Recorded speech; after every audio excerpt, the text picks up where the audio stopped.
myself through the storm with me compass on truth. Seeking treasure in me heart, not in fountains of youth. A ship full of love with compassion as me map. Plundering not gold, but the peace that I trap. The seas be wild, but I stay me course. With a humble soul, may that be me force. I wear no crown, just a battered hat. But the spirit's rich, radiant, that's where it's at. On this righteous voyage where true souls be found. With love in me chest and me boots on the ground. Content with the waves, I need not more. Found me peace in the journey and that be me score. The world's chasing jewels but I'm searching for more. I seek the light in the depths where truth hits the shore. Ain't no treasure like compassion, it be rarest of gems. And a humble heart be worth more than crowns or hems. I'll raise me flat with no pride to boast. For a true pirate soul follow spirits of the coast. With kindness as me blade I cut through the lies. Seeking love and light beneath blackened skies. On this righteous voyage where true souls be found. With love in me chest and me boots on the ground. Content with the waves, I need not more. Found me peace in the journey and that be me score. The world be loud filled with sirens' cries. But I wrote a me old tune beneath starlit skies. Giving what I can, taking what I need. Living by the code of the sailor's creed. So I sail through the night, compass pointing me right. Not for fortune or fame, but for inner sight. The tides rise and fall, but I be standing tall. A humble pirate soul, eating truth's call. I'll sail this path till the waves lay me down. With love as me anchor and truth as me crown. Through storms and calm seas, I'll carry me smile. For a life rich in peace, be worth every mile. On this righteous voyage where true souls be found. With love in me chest and me boots on the ground. Content with the waves, I need not more. Found me peace in the journey and that be me score. So hoist your sails to the stars above. Seeking treasure that's forged in compassion and love. For a pirate whose humble sails free as the sea. On a righteous path, hey, that's the life for me.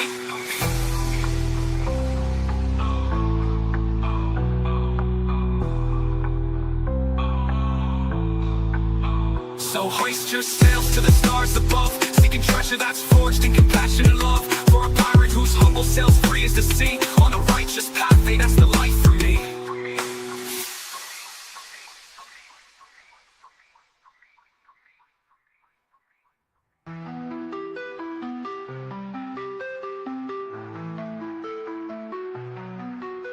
The world's just sails to the stars above. Seeking treasure that's forged in compassion and love. For a pirate whose humble sails free as the sea. On a righteous path, hey, that's the life for me.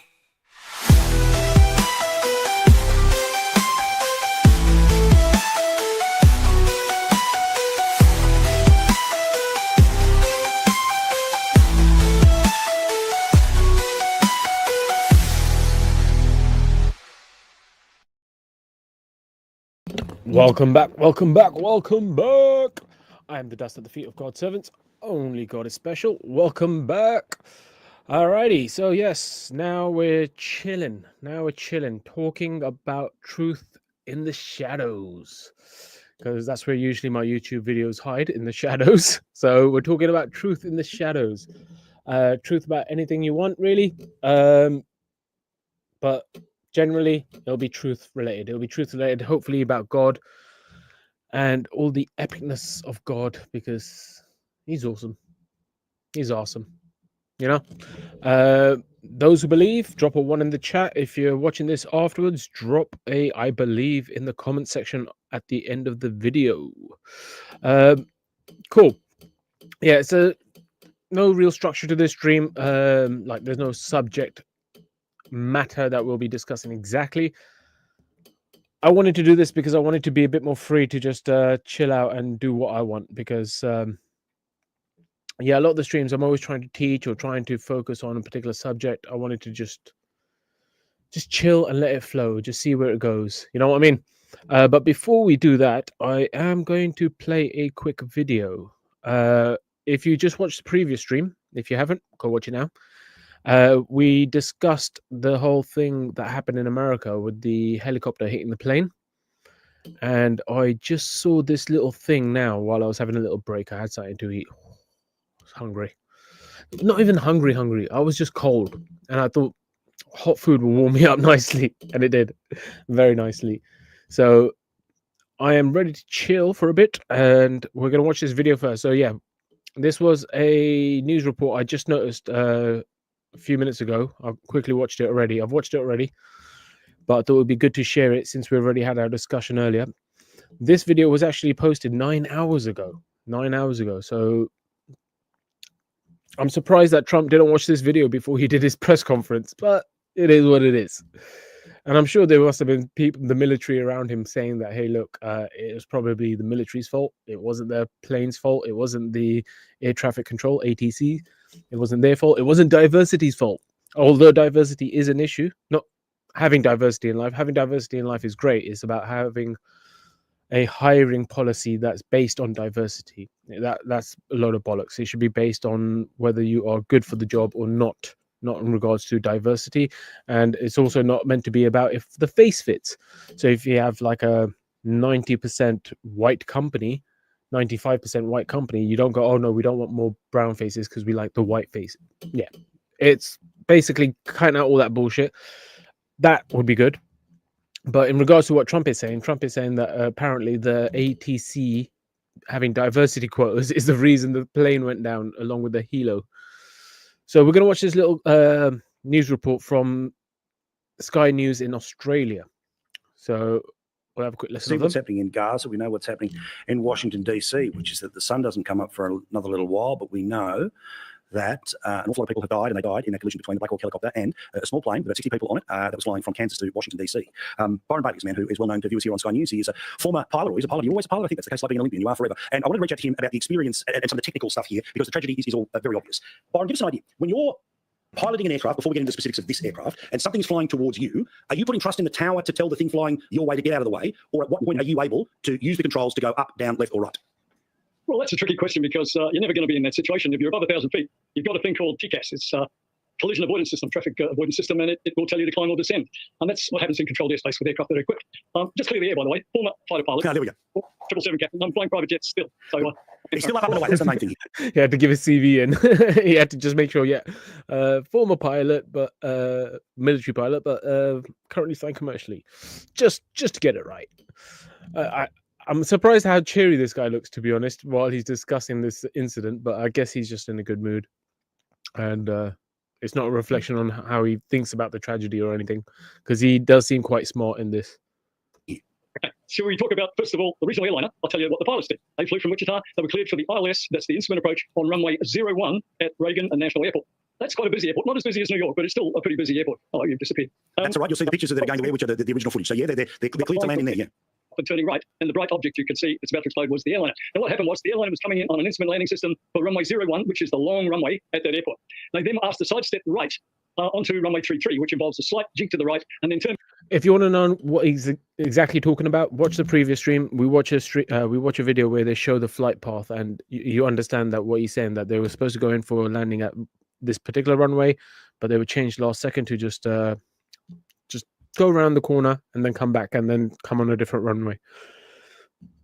So they followed the instructions as given. Back left onto a heading of 330 to land on runway 33. They had completed this. They were on short final below 400 feet. Both pilots would have been looking ahead at the landing zone, totally engrossed on what they were doing. They would have been aware of the helicopter. Yeah, so they would have been looking forwards at the freaking runway. They would have gone, all right, cool, we need to line up, because with the aircrafts, you kind of line up into the middle of the runway, and because you want to make sure if a tire blows or any kind of issue happens, that you got space on either side to maneuver the aircraft as best as you can in a crash landing situation. But typically when they go in for the landing, they're aiming for the runway and they focus on the runway, because this is this is the thing with these aircrafts, modern day aircrafts. 90% of the flying is done on autopilot. 90%. As soon as they take off and they're in the air, autopilot goes on. They're still there monitoring and watching everything, but it's a bit more relaxed, and autopilot just takes care of, all right, we need to go from this direction to that direction. Sometimes they'll get a call in from ground control. They'll say, just for the next part of your journey, go up to 35,000 feet, and they'll just change it on a dial. They just change the dial, and it'll go from, say it was at 30,000, they'll just change it to 35, and they'll just leave it, and the aeroplane would elevate to 35,000 feet, and then it will just carry on going in its current trajectory. So most of the time, 90% of the time, the planes are flying themselves. The only two times that it's critical that the pilots are actually in control are takeoff and landing. So at this point, the pilots are about to come in for landing. they're looking directly at the freaking runway. The side mirrors are like tiny, they're like that big, they're not huge, so you can't see like everything that's going on around you. You could only see what's in front of you, mainly just a little bit of the side, but a little bit of the peripherals, but it's focused on the main windows in front of you. So yeah, he makes a fantastic point. As these pilots are coming in, they'll be looking down at the runway because they're thinking everything's clear. They've done this a million times before. They've probably flown this flight a million times before, and every other airport they go to is the same thing. As soon as ATC says land, they just focus on the runway because no aircraft should be coming towards them at all. So pilots done everything they could do. Now, talking about air traffic control, different frequency between the chopper and the helicopter and the airliner. It's so busy there that you have multiple controllers on different frequencies. But this is a fairly common thing for these helicopters from the military base to fly low level across the Potomac. There's hundreds of flights a day. They're generally under 500 feet. So the only time they could ever conflict with an airliner on approach is when the airline is on very late final. What happened was the air traffic controller asked the chopper pilot, "Can you see the regional jet on final?" The pilot of the helicopter said, "Affirmative, I can." So the air traffic controller. So the ATC air traffic controller said, "Can you see the flight?" And he was like, this particular plane, and he's like, "Yes, I can." So they can see it. They know there's a potential issue there. So of the two people, the pilots landing in their commercial aircraft, looking forwards, going for the runway, they don't know the helo's there, but the helo knows that they are there. And then listen to the instruction that they gave the helo. On final, the pilot of the helicopter said, "Affirmative, I can." So the air traffic controller then said, "Pass behind." Now that's a pretty simple instruction. Pass behind. Pass behind. Like I said earlier, when we were looking at the thingy, we were saying, why the hell did they turn into the flight path? It could have been easier just to go to the back, go up, go down, or even just pull back and just hover and wait a few seconds and then go. What happened? What happened? The airline is basically occupied doing an instrument approach, and his head's down. He just did everything perfectly. The chopper, he is on a C and B seeing on visual flight rules. He should have passed behind, but he didn't. One of the problems is that there was a training flight. Now, helicopters are the reverse of what happens in a airliner, for example. The captain or the pilot flying generally sits in the left seat. In a helicopter, the training captain would have been in the right. The pilot under training would have been in the right seat instead of the left. This was a training flight. They were obviously lost sight. Said they had the guy in the lost sight of the airliner and flew into it. How do you lose sight of an airliner? It's got a giant, bright freaking light that we saw where it was coming towards us before it got hit. It's got a giant light in front of it. And then on the tips of the wings, there's usually a green and a red light. And then on the tail, there's a light as well, a red light. And then I think on top as well, some aircrafts have a red blinking light as well. The aircrafts are designed in a particular way to make sure that they can be seen, especially at night in low light conditions, in bad weather conditions. They're designed to be seen. How the frick do you lose sight of an airplane? Oh, I see it. Oh, where's it gone? It's like, what? And this was a clear night. This was a clear night. As far as I'm concerned, the pilots on the airliner did nothing wrong. They were perfect. The air traffic control just did everything that he's done hundreds of times. And you rely on military guys to do the right thing. Me being ex-military, we tend to be a little bit more do our own thing at times. But okay, so give me a little bit of detail here, which obviously, look, full investigations, all of the full, absolutely who did what, all of those moments. Again, we find out those as the days and months roll along, but I would absolutely trust your sense of what's happened here. A military helicopter and a plane that's a small regional airline, do they have the black boxes that the big aircraft have, meaning that there is a form of data that we will get to see here? The flight data recorder, cockpit voice recorder, yes, the airliners have that. It's all sort of modern, even regional and private jets have them. I'm not sure about the helicopter, but this was definitely the military failing to obey. Having told air traffic control they had the airliner in sight, it was up to them, their responsibility to pass behind as they were instructed to do, and they didn't. So yeah, this guy, he seems to agree with what I've said earlier. I've got no military training, so or commercial actual flying training. Mine was just based on common sense, but he seems to have the same common sense. He's trying to say exactly the same thing I am. Like they were told to go behind. They had vision of the plane, and they lost vision of the plane. It's got bloody blinking lights and everything on it. It's like they shouldn't be missing a plane. And obviously, if you understand that you are in a flight zone where planes are going to be constantly coming in for landing, you're going to be a bit more cautious. You know, it's like when you're driving. If you're driving on a country road and then you come up to a crossroads, okay, you're going to slow down. You're going to slow down. You might not stop. You might just give it a quick glance and then move forward again, but you're going to slow down. You're going to try and make sure, okay, yeah, I can keep going. because there's a potential that something can come by me. This helo apparently did not give a flying fuck and ended up causing 60 odd people to die, which is absolutely insane. And the more I see things like this, I am like, okay, this is definitely a false flag. And it seems to be just to push the agenda of either bringing in AI to take the air traffic controller job, or to bang on about these diversity hirings. That, unfortunately, will be the finding. And it happened a short final into a major airport. It's very tragic. And the water temperature there, 3 degrees Celsius. Anyone that survived the actual plunge in the water would have actually died from thermal shock within a few minutes, I'm thinking. Yeah, correct. I mean, it's a 1 degree above, let alone, as you say, the below that. Yeah, so you're saying that basically the water was so cold it was dangerous that as soon as it crashed into it, they would have died from shock because of the temperature difference. Absolutely insane. Absolutely insane. Easily avoidable if the military, not the ATC with their diversity hiring, but the military were actually, I was going to say doing their job properly, but maybe that was their job. Maybe their job was to take out the aeroplane. We don't know. We'll probably find out in about 50 years when it gets declassified. But by then, nobody would care about it or look into the information. This is the way the military works, or the CIA, or these agencies work. They typically do things behind the scenes. And by the time the information comes out about what they did, the people who it really affected have died, or they're gone, or whatever, or they're too old to care, or even know that the information has been released as to what had happened. Welcome back, Shivites. He says, who were on the plane? Was there someone or someone's who need to be unalive? That's what I was wondering. That's what I was wondering, buddy. That was my first. We'll show you a message. That was my first thought. It was like, okay, is there someone on that flight that maybe they wanted to take out? They've only mentioned a couple of people. They've mentioned 2 figure skaters from Russia, and some other American figure skaters. But that's it. I'm sure if there was someone that they were targeting, or someone that they wanted unalived, they're not going to mention their name. You know, they probably want to keep it hush, and then probably pull his body out of the river, take it to his house, throw it in the swimming pool, and then in a week or 2 weeks' time, we'll hear someone died in a drowning accident in their back garden or something. You know what I mean? I don't know how these guys work. Like, they are above the law, apparently. They are above the law, apparently. But the truth will reveal everything. And slowly but surely we will get the truth, I reckon. I'm tired of this BS stuff that they're always trying to play with.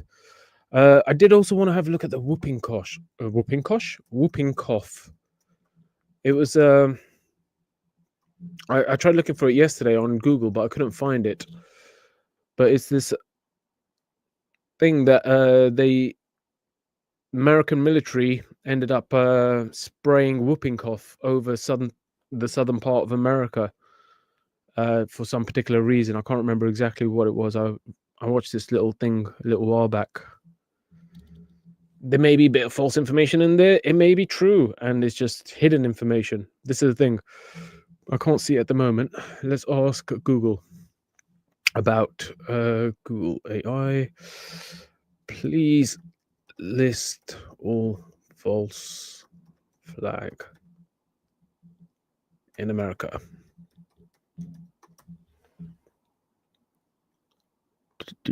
Ooh, the AI doesn't want to talk to me about that. Okay, let's try a ChatGPT. I wonder if ChatGPT... See, this is the thing with AI. It will only give you information if it suits its agenda. It's not going to give you the information if it doesn't suit the agenda, because it's programmed a particular way. I've got to log in. I did ask ChatGPT to make me a thumbnail earlier for the previous stream. I asked it to make a image of Jesus, Buddha, and Muhammad wearing turbans. And it had no problem doing that with the Buddha or Jesus, but with Muhammad, it was like, no, I can't do that. I'm sorry, mate, I can't do that. And it's like, okay, cool. It's just the way it's programmed. And it's programmed not to be offensive. So if you could program it to be offensive, you could also program it to push a certain narrative. And that's what I think is happening. Let's just ask ChatGPT now, and hopefully it's honest, but we'll see. When was the last false flag in America. America. I don't know if you guys listen to Rammstein. They've got a good song. We're all living in America. America. America. We're all living in America. It's wunderbar. Wonderbra. All right, so I asked AI, ChatGPT, when was the last false flag in America? The term false flag is often used to describe covert operations that are designed to deceive by making it appear as though they were carried out by a different group, individual, or nation. However, labeling an event as a false flag can be controversial, as it often depends on evidence, interpretation, blah, blah, bullshit. Okay, let's ask it. Was the incident in Cuba a false flag? And I'm pretty sure documentation's come out in regards to that, so it can't lie. Documentation released false flag.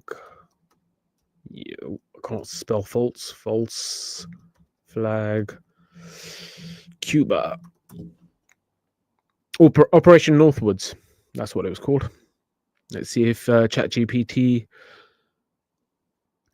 says, are you referring to Havana syndrome?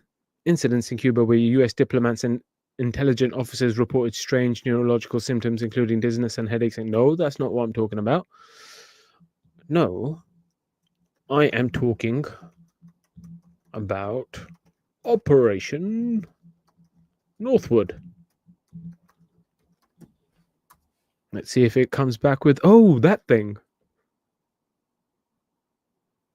Here we go. Operation Northwoods was a proposed false flag operation drafted by the U.S. Department of Defense and the Joint Chiefs of Staff in 1962. It suggested staging attacks on American civilians and military targets and blaming them on Fidel Castro's Cuba to justify U.S. invasion. What? These were plans, apparently not done, according to the AI, but they made plans. Okay, this is the government in its normal planning phase. Okay, they're like, oh, Cuba's a bit of a problem. What can we do? And one of the first things that they thought was, hey, let's do some fake attacks on American civilians and military targets and then blame it on Fidel Castro.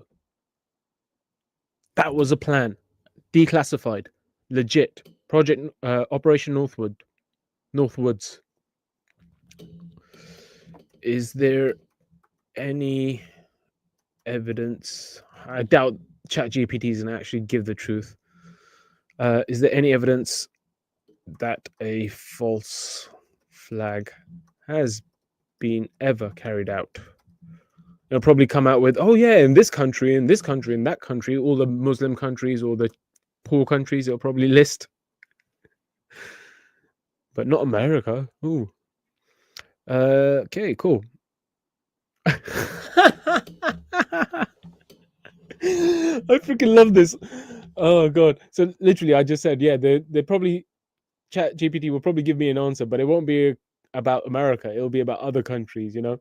And literally it says, yes, there have been historically confirmed false flag operations where government or organizations stage attacks to justify war, suppress opposition, or manipulate public opinion. Here are some of the most well-documented examples. I wonder which ones are most documented. Confirmed false flags operations. Nazi Germany. Japan.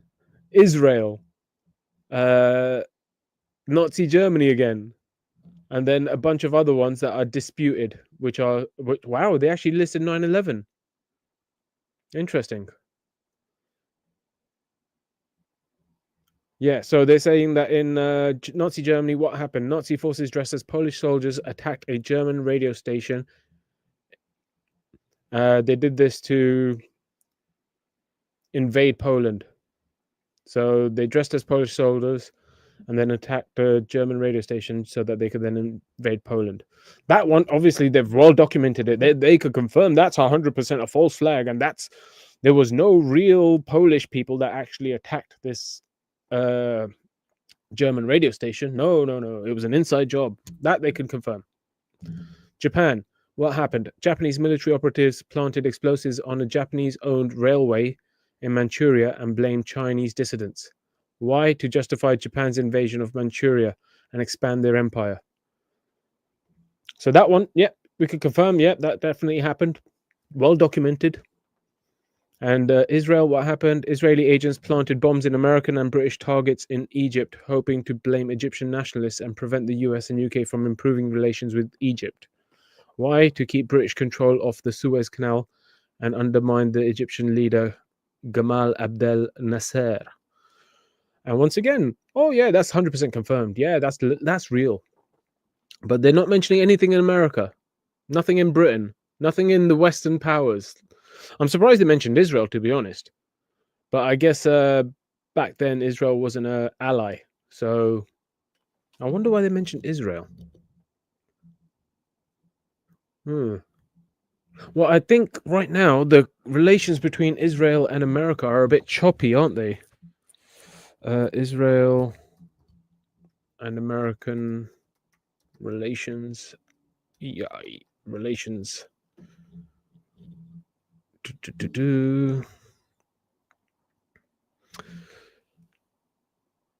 All right, still an ally. But I think they're on choppy waters. But yeah, strange that it listed an Israeli one, but it's not mentioned any American ones. It did say possible or disputed false flags, and one of them it mentioned is the 9/11. It says some terrorists. Oh, sorry, no, not terrorists. Some theorists claim the U.S. government allowed or staged attacks as a pretext for war, but no solid evidence supports this. Really? How about the 20 wars that they started afterwards? How about the constant drive of using that event to take away people's rights? Because as we can see from the definition that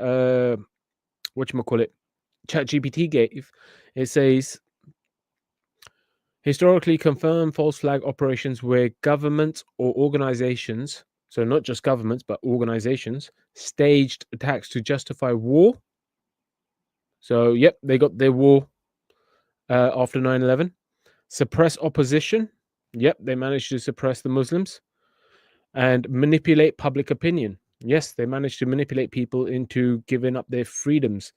The whole TSA thing, the whole extra shit that they do, that was, and then manipulating the public opinion on the Middle East. You know what I mean? It's because every time you would fly, or if you were a brown person and you were in America, you'd typically get labeled a terrorist. It's like, oh, you got a turban, oh, terrorist. You go sit down on the plane and people start giving you dodgy looks. Oh, a brown guy who's wearing a turban. That's manipulating public opinion because of this event. So yeah, it's strange that ChatGPT doesn't want to tell me anything more about America. I'm going to ask it about how about America dropping whooping cough.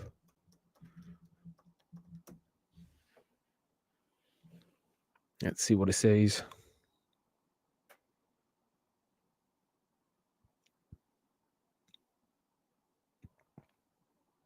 Okay, 1950 whooping cough outbreak in Florida. So it says it's a claim. Obviously, there's not enough documentation, but it's a claim, apparently. In 1950, a whooping cough outbreak in Tampa, Florida, led to speculation that it may have been artificially introduced. Some researchers have suggested that the US military may have tested biological agents on the public during Cold War experiments. However, no direct evidence has surfaced proving the military was responsible for this outbreak. Interesting. It's like, if you keep your secrets hidden well enough, then it never happened. You know what I mean?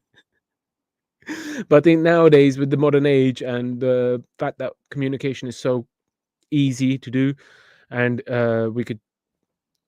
we can gather information from loads of different sources. Like before, to understand how planes worked and stuff like that. Like I've got a bit of experience because of my flying life, my previous life when I was flying.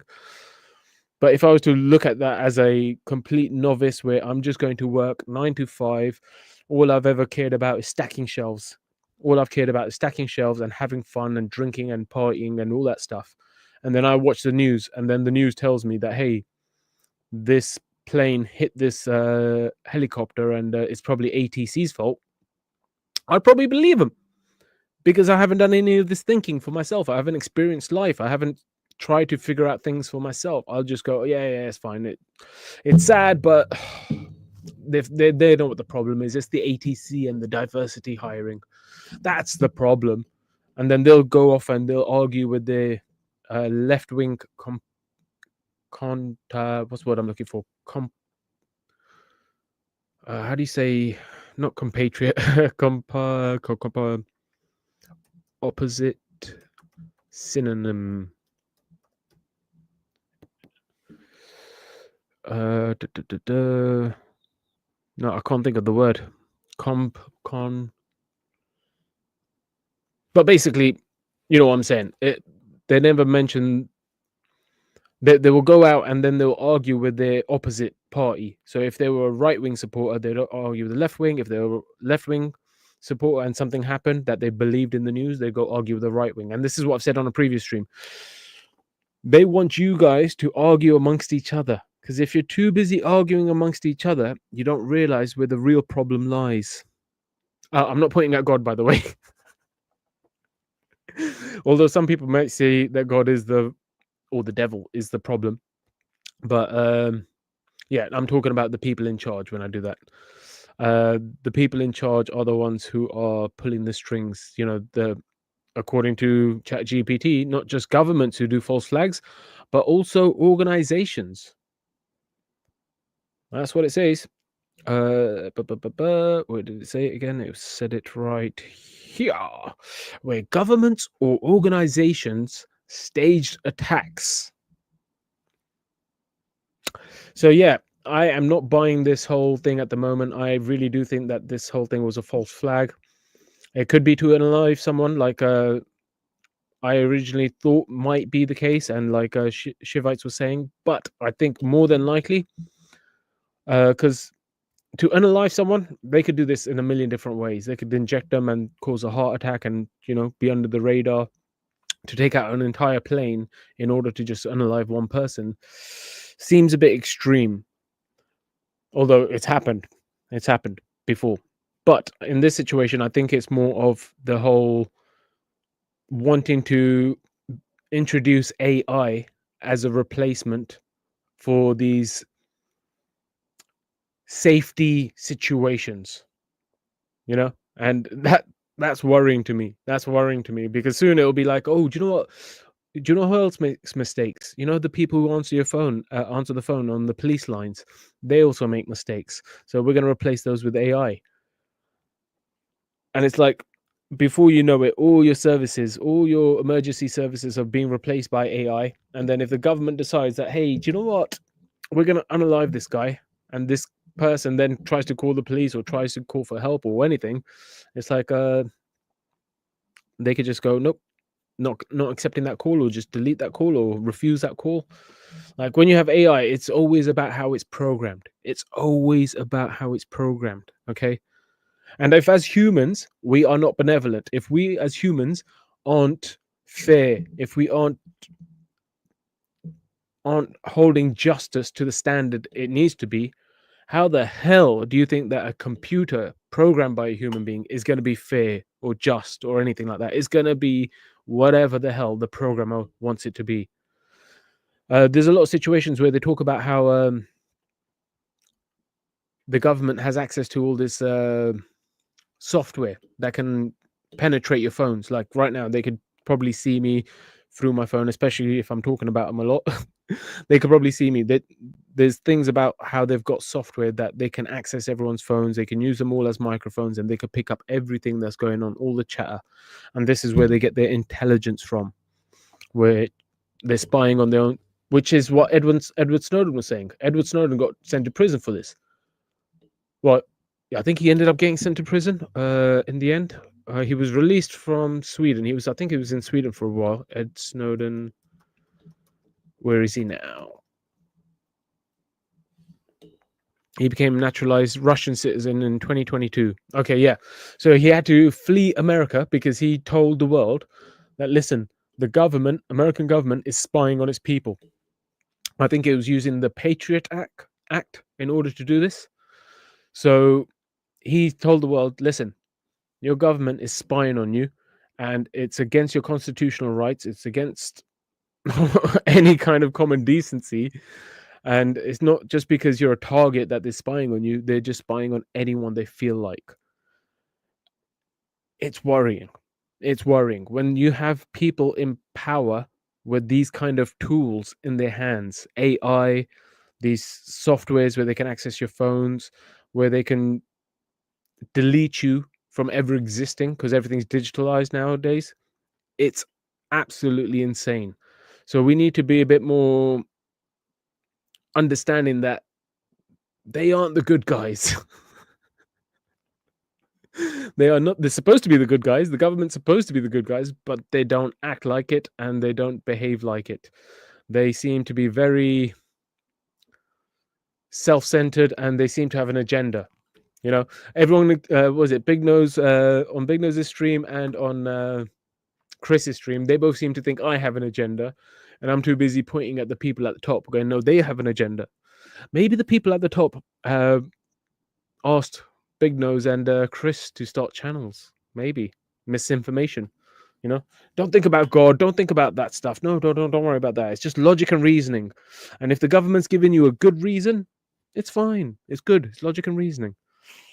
And then there's Maddie going, no. What did he say the other day? God's outside of time and he knows everything, but he's also inside time and knows nothing. And I'm like, yeah. Well, I don't think he said God was outside of time. He just said God knows everything. And then he's like, no, but he's inside time and space. But yes, let's have a quick look at the chat. Big up Shivites. Manda says they have released the names and pics of pilots of helicopter. Interesting. They'll probably end up, instead of taking responsibility and going, oh yeah, we knew this was going to happen, we planned it all along, they'll probably end up saying how the pilots were drunks in their spare time, or they were reprimanded a few times for doing stupidness, and oh, we had no idea they were doing this, it's such a freak accident, you know, kind of thing. But then by then I think Trump's already started pushing this whole ATC thing. He's already started pushing this diversity thing in ATC to say that they need to stop this.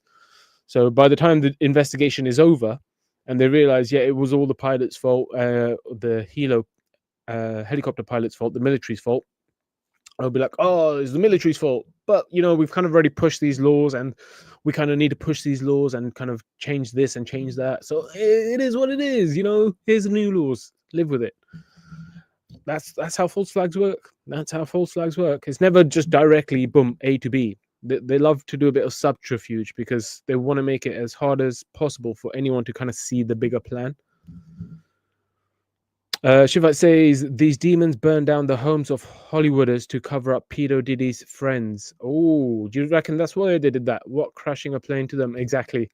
Well, they also took down the Twin Towers and took out 2 planes and then kind of blew up part of the Pentagon as well to kind of go into war. And they don't care about human lives. They don't seem to care about human lives. They seem to think that everyone is expendable when they're not. People are important. So yeah, it says these demons burn down the homes of Hollywooders to cover up pedophiles. So there was this other fire as well that happened recently. I can't remember where. I want to say Florida. Do you remember that, Shivites, where there was like really high winds, and they said that the high winds caused the flames to end up, or embers to go from one place to another, and started this mad fire within the city where literally cars were melting. It was that hot there, and the fire was that bad that cars were melting. Let me find out what that was. Fire in America.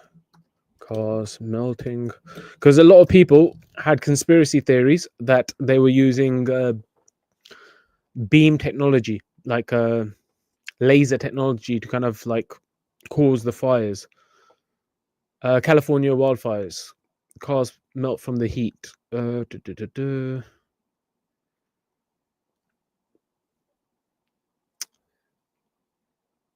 Or was it Maui? It may have been Maui, actually. I think it happened last year. Time all blends into one for me. Time blends into one. I don't know if it was 5 years ago, 3 years ago, 1 year ago, but I think it was a year ago. I'm sure someone will mention it in chat in a second. I'll have a look through the messages, see if it comes up. Shivite says the US is owned by the Zionists. That is the theory that I believed as well. I actually did used to think that as well. But I'm not sure. I think it's more about America not being owned by the Zionists, but was set up by the Zionists. However, I think America kind of tries to be its own entity while still serving the Zionists, because they understand that they want to be on their good side because they think that some good will come of it. I think that's my theory. I don't know. I don't know if they literally owned where they are literally pulling the strings, but you never know. You never know. We only know what we're told. Desi, welcome back, says, or the real Gossi. Welcome back, the real Gossi, says Trump's comments were outrageous. He was talking about diversity as a reason, and in the next breath saying should only hire genius traffic controllers quilting that diverse people are not geniuses. Alluding that diverse people are not geniuses. Yes, I saw that. Well, I'm not going to lie, the list he gave was a bit extreme. Some of the conditions that they mentioned in there, I would be like a little bit hesitant to kind of put someone in an ATC position. However, like you said, just because someone's got, say, dwarfism doesn't mean they're not a genius. You know what I mean? Just because someone has a condition of this. I only remember dwarfism because it was such a long list. Dwarfism was like so random. I didn't expect that to be on the list. And dwarfism was one of the things that he was like, oh yeah, we've hired dwarfs to do ATC. And that's the problem. But yeah,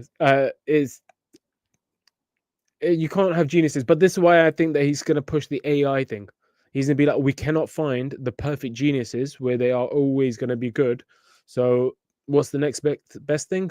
Oh, AI. AI is a genius. You know, everyone's been using AI nowadays. Everyone knows what ChatGPT is. Everyone's able to use AI to make pictures and stuff. Oh, it's amazing technology. It's great. You know, it's very reliable. Yeah. Let's just get rid of all these people, stick them on their ass, and let's just replace everything with AI. Yeah, no thanks, mate. No thanks. Shivite says people have way too much power in the government. Yes, they do.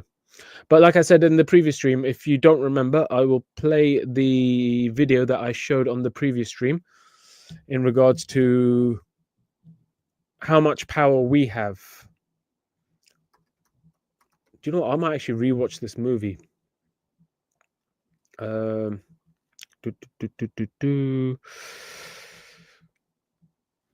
I think that would be enough to find the right scene. Yep, it was the perfect amount of text to find the right scene.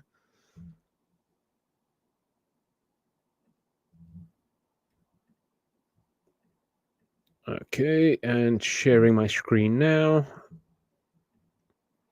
I am a little bit slow on this whole thing. I am doing this all solo, live, making it up as I go along, no script.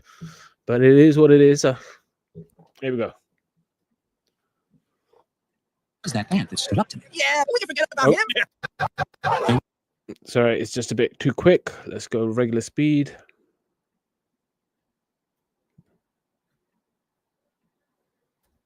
There was that ant that stood up to me. Yeah, but we can forget about him. Yeah, it was just one ant. One ant. Yeah, you're right. It's just one ant. Yeah, boss, they're puny. Puny. Say, let's pretend this grain is a puny little ant. Did that hurt?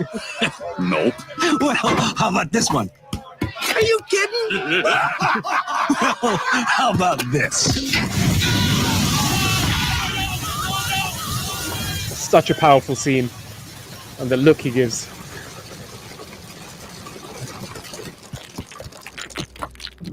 You let one ant stand up to us, then they all might stand up.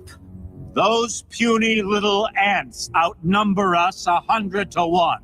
And if they ever figure that out, There goes our way of life. It's not about food. It's about keeping those ants in line. That's why we're going back. Does anybody else want to stay? There was Love it, love it. But I think that kind of encapsulates it perfectly in regards to why they do these false flags, why they are telling us the truth, why we shouldn't just believe the people at the top. They've got agenda. They want to keep power. Okay, that's it. They want to keep power. They don't want to give up power. And if Christianity is right, or not even just Christianity, if Christianity, Islam, Judaism, and even Hinduism, where they talk about Kalki, where they are talking about the Messiah returning at the end, these people in charge don't want to give up power to God's representative. They want to hold on to that power as long as possible. So yeah, it's all about power. So yeah, people have way too much power in the government. I agree with you there, Shivites. Let me read the chat on I'm gonna read the chat on StreamYard, because then I can actually pop up your comments on the screen as I read them. People have given away. Yes, people have given away their rights. Oh, Simon K's here. Welcome back, Simon K. Good to see you, pal. Oh, he's giving me. Is Simon K showing me the big nose because he's actually the big nose? Simon K is really the big nose. Oh, in that case, I'll have words with you soon. Shivite says nobody watches the government like they watch the people. No, exactly. They're always too busy looking at their neighbors, watching what they do, but they don't bother looking at the government and going, okay, what's going on here? Simon K says, knock, knock. Hi, guys. Anyone seen Nose? No Nose live tonight? I guess not. I don't really follow Nose. I'm not going to lie. I stopped. I unsubscribed about a week and a half ago, 2 weeks ago. So I don't even get his notifications anymore. But it's fine. You're more than welcome to hang around here. You know, this is where the real party's at. This is where the real education is. This is where you find out about the charlatans. Talking about Nose and the charlatans. I was watching the stream back yesterday where they were talking about me, because I didn't watch the full stream while we were streaming. We kept pausing it and we kept talking and stuff. But I thought, let me just go back and actually listen to it fully. Just in case they do make some good points. And I like to self-reflect. I like to go, cool, let me think about that. But I found it funny that they don't realize that when I say charlatans, that's not me copying Big Nose because I think he's cool. That's me taking the piss out of him. But they seem to think that, oh, Demands is copying you and he really wants to be. No. I typically don't use the word charlatan when I'm having a conversation. I only use it if I'm referring to the nose, to the big baby's nose of London. That's when I use the word charlatan. So yeah, if I was to use the word charlatan, if I'm saying charlatan, it's because I'm having a laugh. I'm having a laugh while mocking the big baby of London. But yeah, thanks Simon K for coming up. Simon K says, "Demand, Damien, you seen? You really? You're acting like you're you need your fix. You need your fix of the nose. That sounds so dodgy. Oh, don't sit on his face." Shivite says, yes, Hawaii Island. Oh, thank you. Thank you very much. It was Hawaii. Okay. I think I said it was, what did I say? I said, I've lost the screen that I was using. Maui, I said. Yeah, so that's Hawaii. Hawaii fires. 2024. Let's see if we could find a couple of pictures, because it was insane. The way that apparently the fire spread, where there was this one picture I saw where it looked like the countryside. It was just field, and in between the field was a road, and on that road was a car that was completely melted. But it's like, wait, the field wasn't like completely burned out. It was just dead. There was nothing there. How the frick did a car in the middle of a desert almost melt? You know, there's nothing around it to burn. You know, if the car was in the forest and the forest burned down, I could go, cool, it got really hot in there and the car melted. But the car was literally on the side of the road in this kind of like deserty area. and it was melted. Let's see if we could find the picture. Car melted.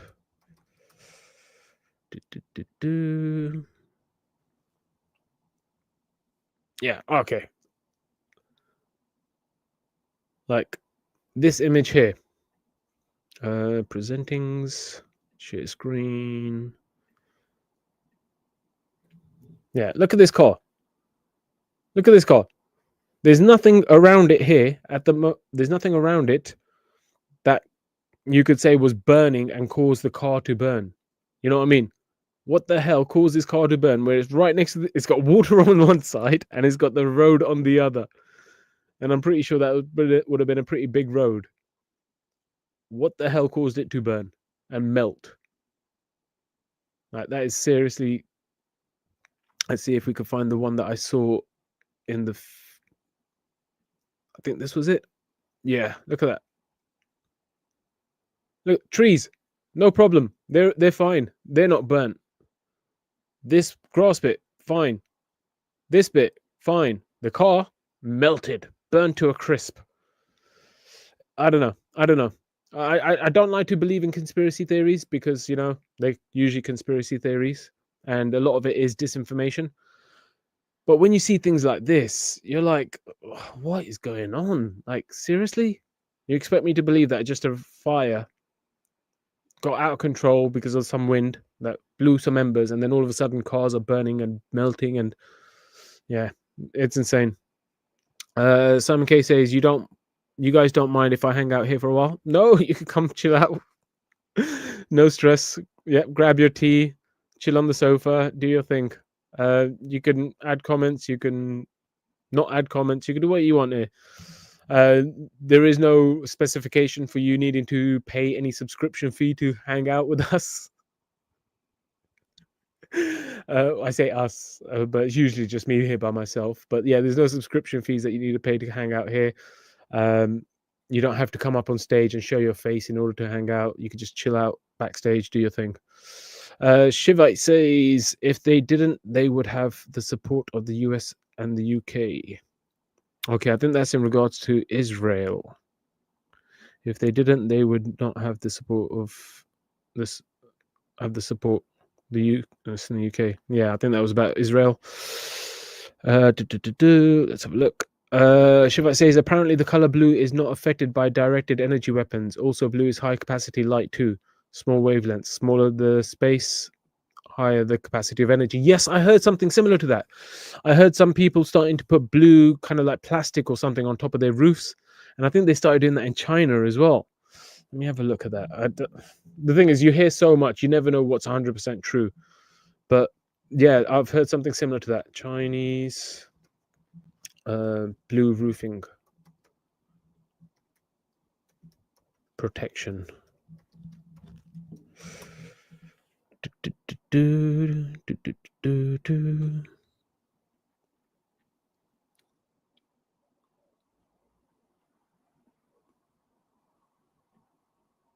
Okay. No, I can't see what I saw, but yeah, it looks like China typically has blue roofs anyway, which is kind of interesting. Maybe they know something that we don't. Maybe they were ahead of the game. Maybe there was something that they already managed to figure out on high beam particle weapons, and they were like, oh, so if we could do this, the enemy could do this. Let's make most of our houses with blue roofs. Maybe they were a few steps ahead in the chess game of life. Interesting. Simon K loving it, and Shivite's laughing. Yeah, so this is chill stream anyway. It's just chilling, just talking about random shit that's going on in the world. Quick question for you, Shivites. Why was the Hollywood P. Diddy thing such a big deal? Why was that such a big deal? Why would they need to start a fire in order to cover that up? Did it get rid of evidence? Did it wipe out anyone who was like a crucial witness, or was it just something that happened in Hollywood? And what is going on with the P. Diddy case? I haven't heard about it in a while. Let me have a quick look. P. Diddy case. Yeah, last time it was reported on in the news was back in September. Yeah, I never found out if he was guilty or not either. I wasn't really following the case at all. Like I said, in this past year, I had to take a step back from what was going on in the world and kind of focus on myself and my own growth. Past year, it hasn't been easy. It's been fun, but not easy. So I had to kind of focus on other things, and also I was focusing on the YouTube channel, trying to make sure that I give all the information that I had received or understood about life and growth and truth, love, compassion, contentment, humility, and hope. And I just tried to kind of, I want to say, push that agenda, but I know people are going to take that the wrong way.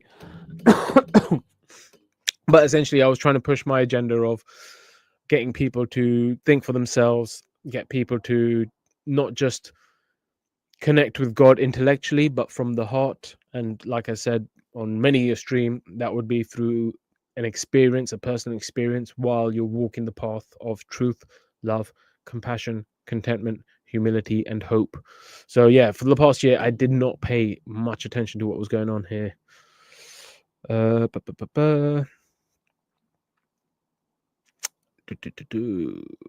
Let's see. Shiva says Oprah Winfrey house had blue roof and was untouched by the fire. No way. No way. Ooh, the conspiracy grows. This is the thing. Oh, have you ever seen the movie Conspiracy Theory with Mel Gibson? It's a really good movie. It's a really good movie. I really like Mel Gibson as an actor as well. I loved him in was it Lethal Weapon? Yeah, Lethal Weapon. I really love Lethal Weapon. Great movies. But yeah, there was a movie he did called Conspiracy Theory, where he's just constantly making all these stories up, and he's always spreading these stories. And then one time he hits the nail on the head, and he ends up exposing something that he shouldn't have exposed, and then ends up getting targeted by the people in charge. That was a really good movie. I should rewatch that as well. But what did I say? I was just about to research. I was about to research Oprah Winfrey's house. Yeah, I want to see what that looked like. Oprah Winfrey's house after fire. Because it'd be funny if all the houses around her is burnt, but then hers is all good. Okay, hers seems to be like in the countryside-ish. There's a lot of green around it. Oh wait, no, that's by Maui Fire. Celebrity Homes, Maui. Ah, interesting.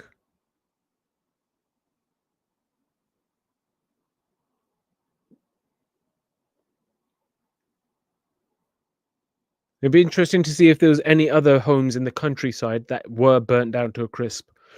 Because obviously if it's just hers that is in the countryside and didn't burn down to a crisp, while there was others in the countryside that did burn down to a crisp, then I'd go it's a bit odd. But at the moment, I'm going to go she was in the countryside-ish. Maybe it wasn't thingy. But this thing says wildfire engulfs operas. English hard. Wildfire engulfs Oprah's Maui estate. Homes of other Hollywood icons at risk too in Maui. So in Oprah's house in Maui was destroyed by the fire, but I guess the one in California was all good. Hollywood is in California, right? Hollywood. My geography is horrendous. In California?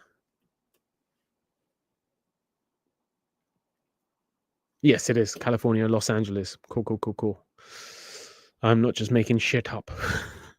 Not today, anyway. Let's see. Shiva says to get rid of all the evidence and underground facilities and tunnels. Oh, interesting. Interesting. Is this like the Jewish tunnels that they discovered in New York? Shiva says, watch Sean Atwood channel. He's been reporting on it since P. Diddy's arrest. Pedo Diddy's rest. Madness says, Simon, it was funny last night. Us all sitting there looking at Chris, his bedroom, and his cats listening to old music. There it is. What's with the blue roof theory? I missed that. The blue roof theory is that they use energy-based weapons to heat up particular areas, like lasers or something, to heat up areas and start the fires. But how light works is on wavelengths. And obviously, if you've got I say obviously, but if you've got a blue roof, the wavelength of that to get that to the right temperature is going to be different to something that's maybe black, blue, green, whatever.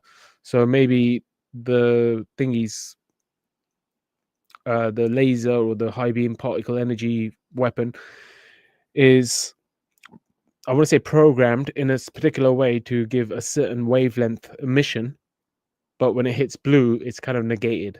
That's the theory, I believe. Shivites will correct me if I'm wrong.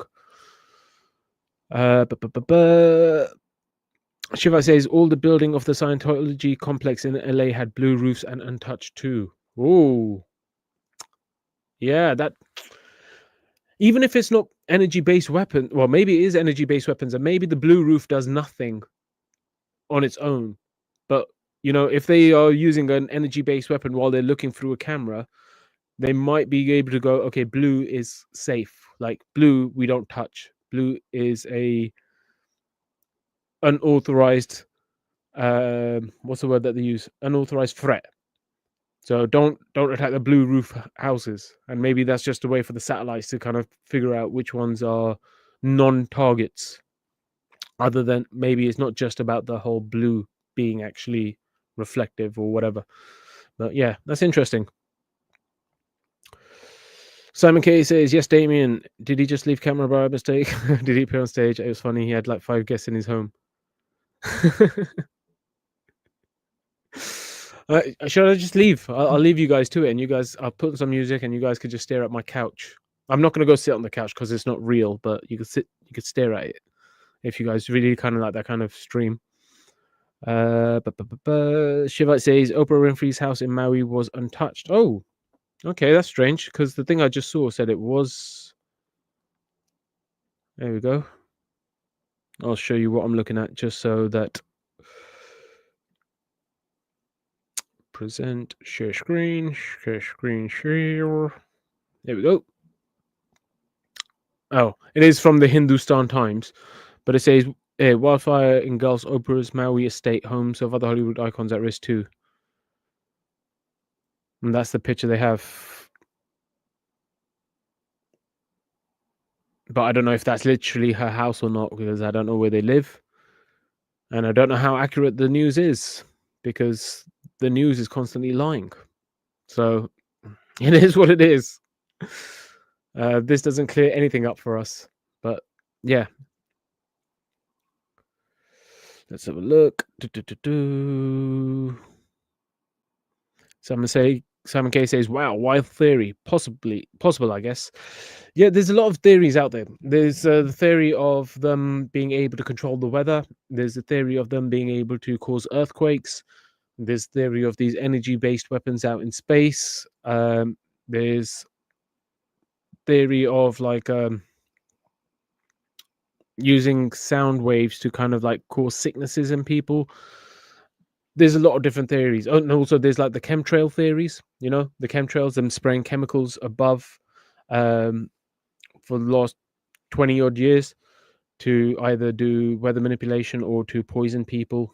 Like I said earlier with the whooping cough thing in America. In America, there was this theory that the government had spread whooping cough on purpose. For some particular reason. I can't remember what it said, what the reason was. Let's have a look. Yeah, it says that some researchers have suggested the US military may have tested biological agents on the public during the Cold War experiments. Yeah, so it was something that they wanted to use in possible warfare, and they were like, let's just try it down here, down in Hawaii. Oh, Tampa, Florida, sorry. So, yeah, they flew over, dropped some chemicals, or some agents that had biological agents that had whooping cough inside of it, and then a lot of people were affected in 1950, which led to the speculation that it was a thingy.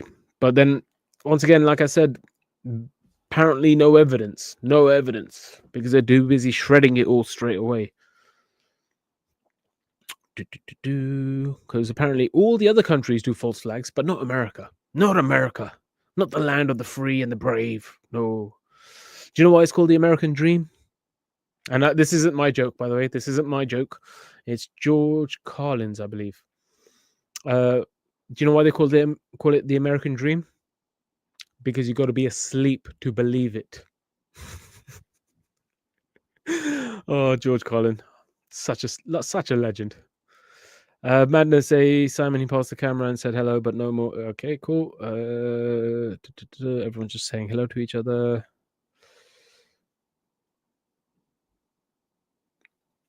And I just accidentally closed my stream. 1 second. Boop. Boop. Shiva says, here we go. Shiva says, blue light is high capacity light. Same reason why Hindu gods are blue too. Interesting. So if you shine high capacity light, meaning that it's got a lot more energy in the blue light, right? Richard of York gave battle in vain. Yeah, so Richard of York gave battle in vain. Yeah, blue is 2 away from indigo and violet. So if that's high energy, red would be low energy, I take it, or low capacity. Simon K says, nothing would surprise me. Blue painted roofs, false flags. It's full on deception. Yes, especially in the day of AI. Now it's even harder to believe anything that you see on the news, which is another kind of tactic, flood the information that's out there with so much BS that nobody's able to discern what is true and what's not true, leaving people in a more confused state. This is why typically I say these people are always going to be playing games. They're always going to be trying to do what they need to do. The best thing you can do is transform yourself. You can't change the world. You could transform yourself. And the more you transform yourself, and everyone is doing this, that's when the ants wake up. That's when the ants realize there's more of us than there is of them. And we could take back control. We don't need to leave it in their hands. Shiva says that's bollocks. Maybe something I said or something else. Oh no, I think he's talking about the Oprah's house. Yeah, he's saying Oprah's house thing is bollocks.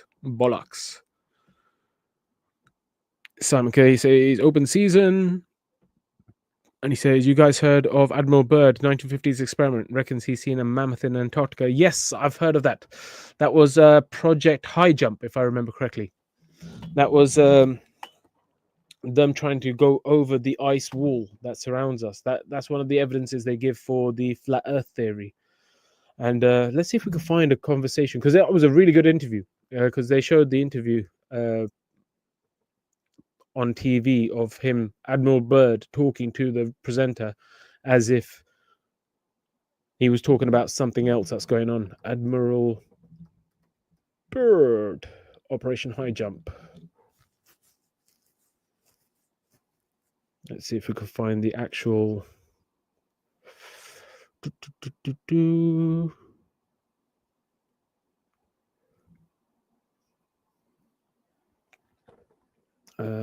If I can't find it, I'll watch that one. Let's type in interview. Interview. Here we go. This is what I've seen before. It's 14 minutes long, but it should be better than listening to my voice for the next 14 minutes. So I'll pause and I'll add my 2 cents every once in a while. And I'll obviously read your comments if they are related to the topic at hand. Here we go. So this is the Admiral Byrd interview. Let's give this a watch.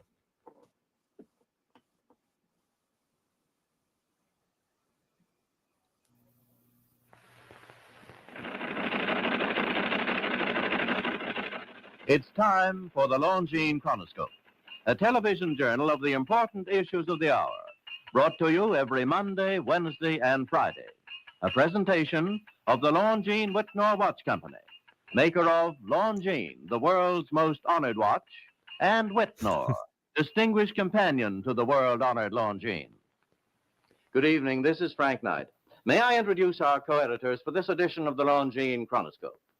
Larry Lasser, CBS News correspondent, and Kenneth Crawford, National Affairs Editor of Newsweek magazine.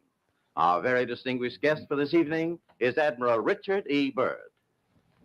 The North Pole used to be a no man's land, but these are the days when, by buying a ticket on a commercial airliner, you can fly across the North Pole and drink a cocktail at the same time. You know, only 60 or more years ago, about 35 years ago, our guest tonight found out whether there was any land north of the North American continent. He made that first discovery flight, and I must say that Admiral Byrd, our guest tonight, is not only our greatest living explorer, but he's been an inspiration to countless Americans. Admiral Byrd, you've been to both. So they're saying that he's gone to the North Pole and he's discovered the North Pole land over there. He's a well-respected explorer. He's not someone that you would just consider as a BSer. He is well-respected, and they're like, yeah, we know that you talk the truth. So that's just important kind of preface to kind of remember as we continue watching this. Both the North Pole and the South Pole. Is there any unexplored land left on this earth that might appeal to adventurous young Americans? Yes, there is.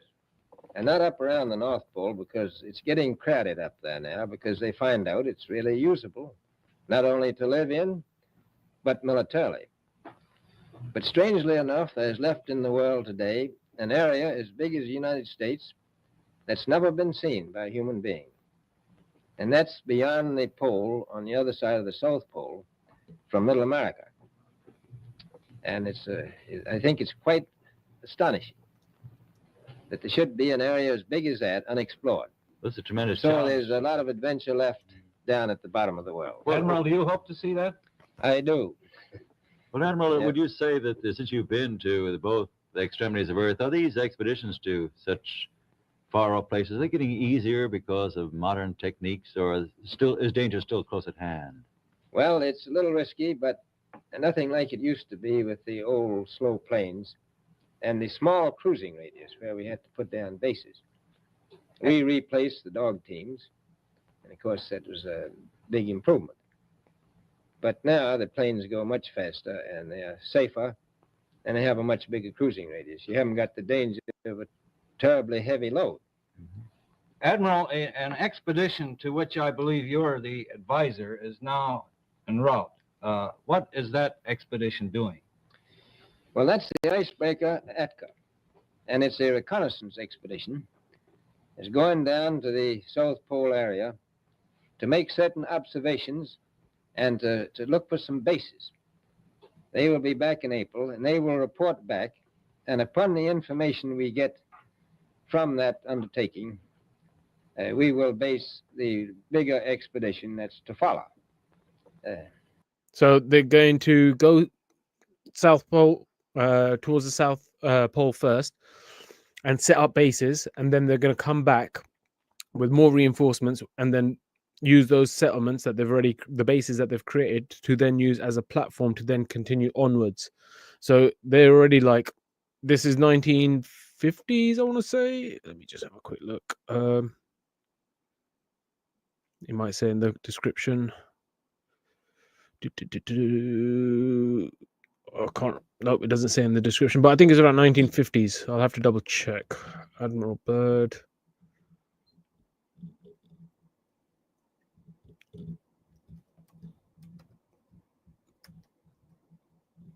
Operation High Jump. Yeah, 1950s. Oh, just before 1940s, even.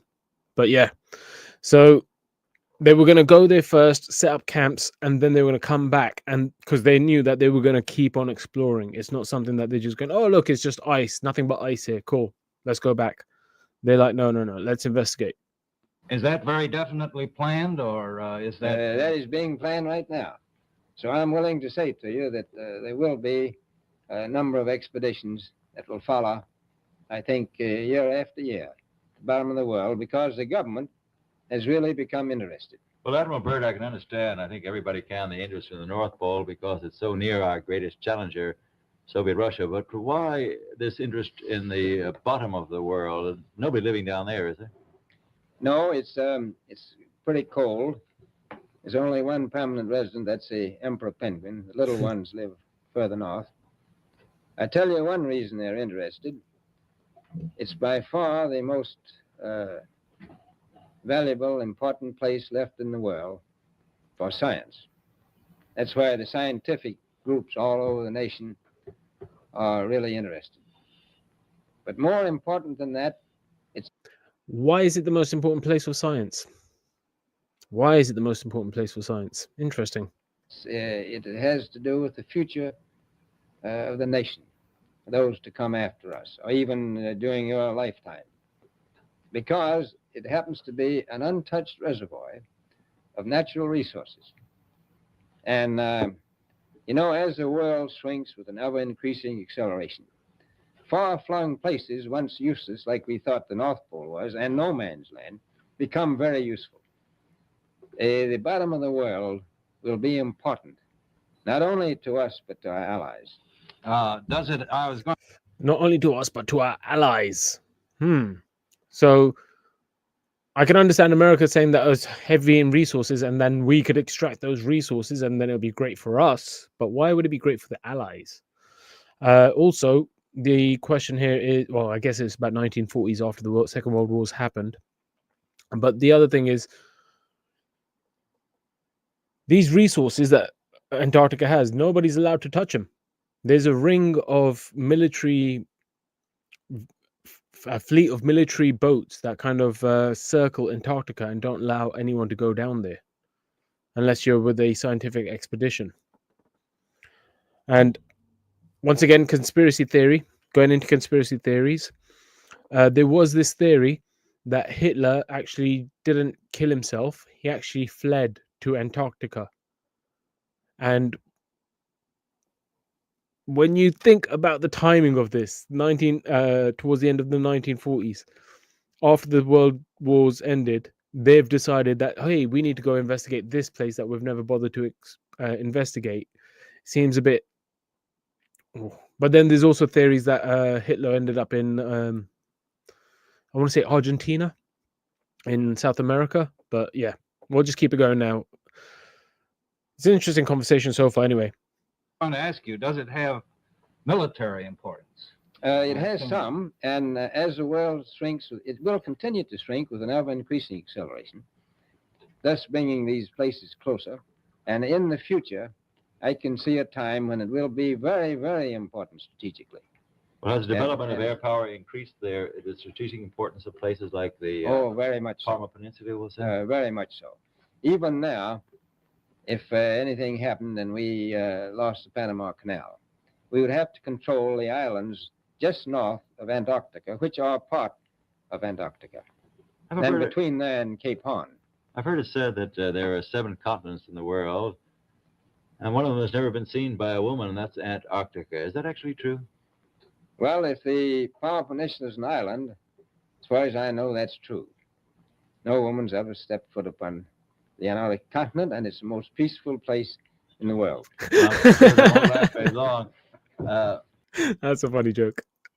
I understand now that you're working with the Arnold Bread Company in charge of frozen foods. Now, is there any future for frozen foods down these frozen extremities?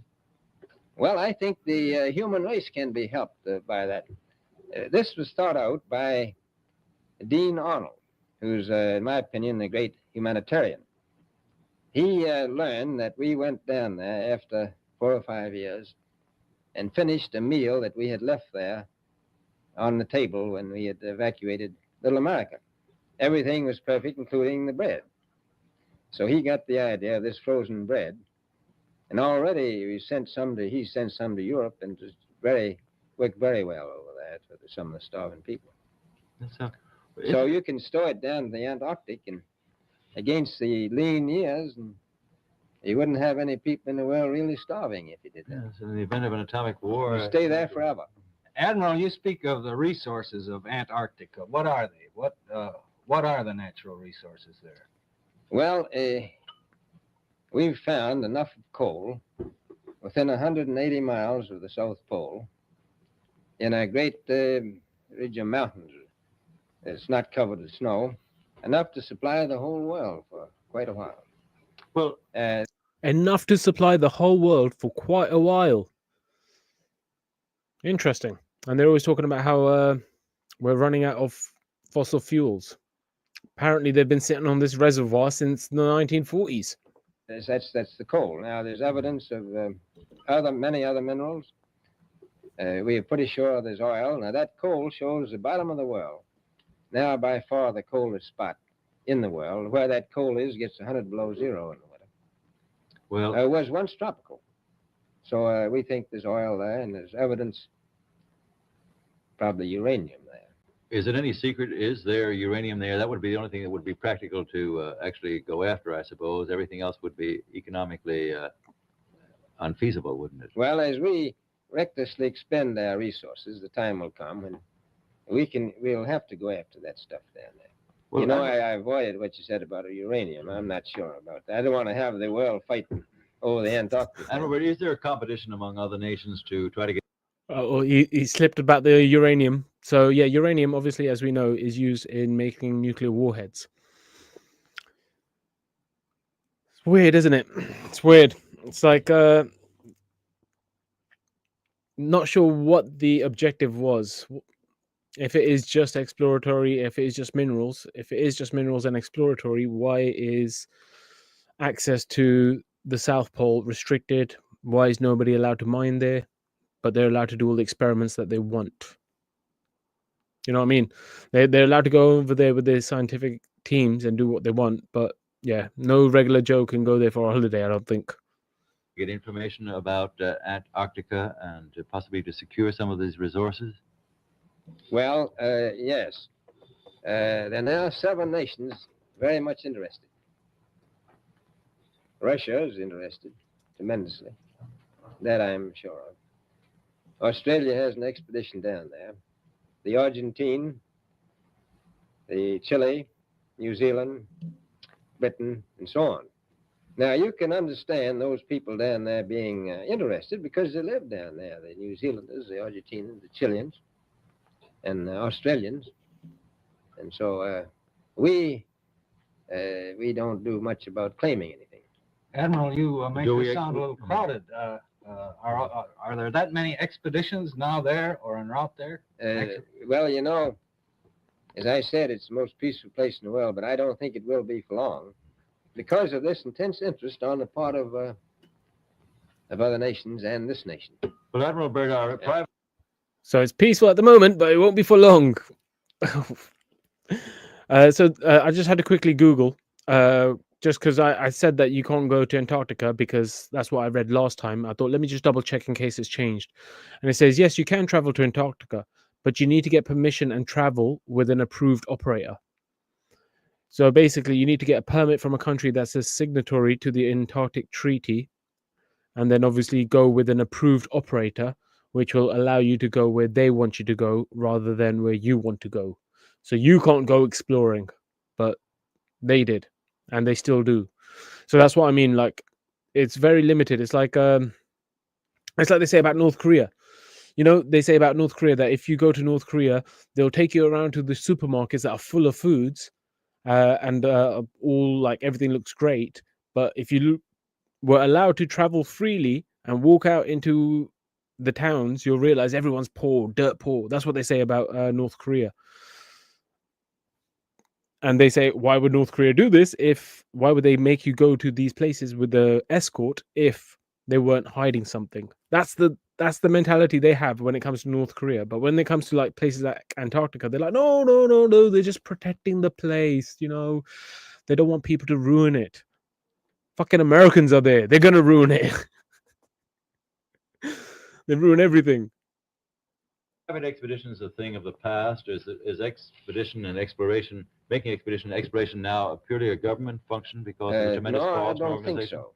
I think down south, it may be more or less a thing of the past. but not other expeditions that go. There's a lot of them go north now. This latest expedition now on the way is a government expedition, I take it. Yes, that's the government. However, may I ask you, is there a great difference between the top of the world and the bottom of the world? There is.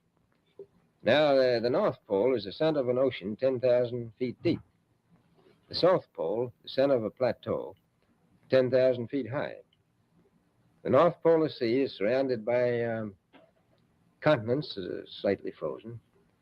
The Antarctic continent is surrounded by a belt of ice, frozen seas of at least 1,200 miles thick. Now, the South is a plateau. It gets, in some places, 14,000 feet up. I've been over areas about 13,000, and it's a little bit chilly up there.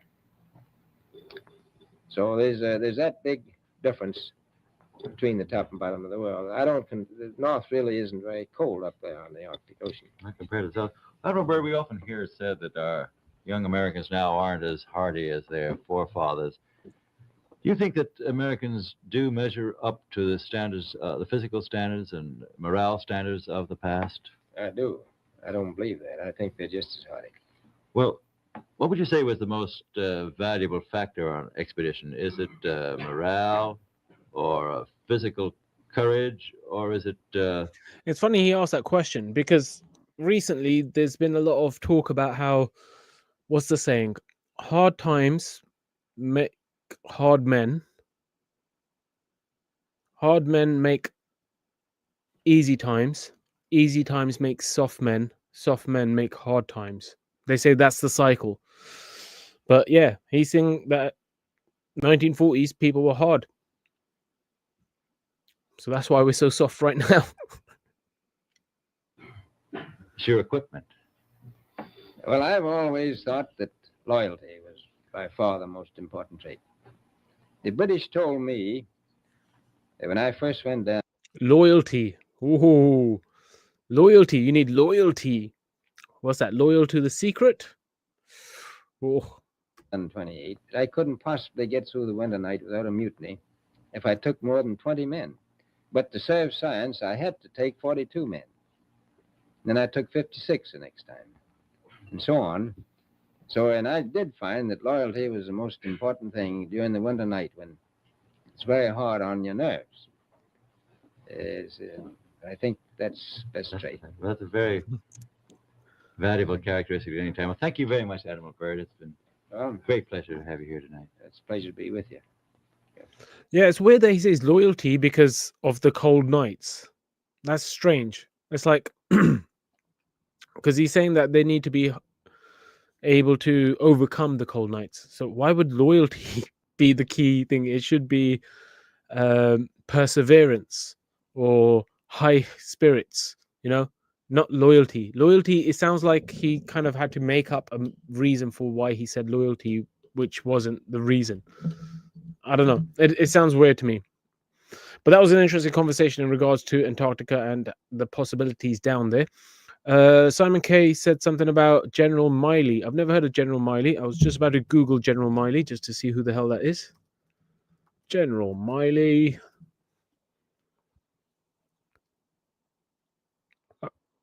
Oh, okay. He's like one of these new guys. He's not one special. And what is he? What, one of Trump's best mates or something? What's the deal with General Miley? Is he a bad guy? Simon K? Oh, he's woke. Okay. Not in the good way. Not woke like as in woken up from the Matrix, but more woke as in the trans rights and all that stuff, yeah? There was a couple of comments here. There was this one here. This one was from Shivites.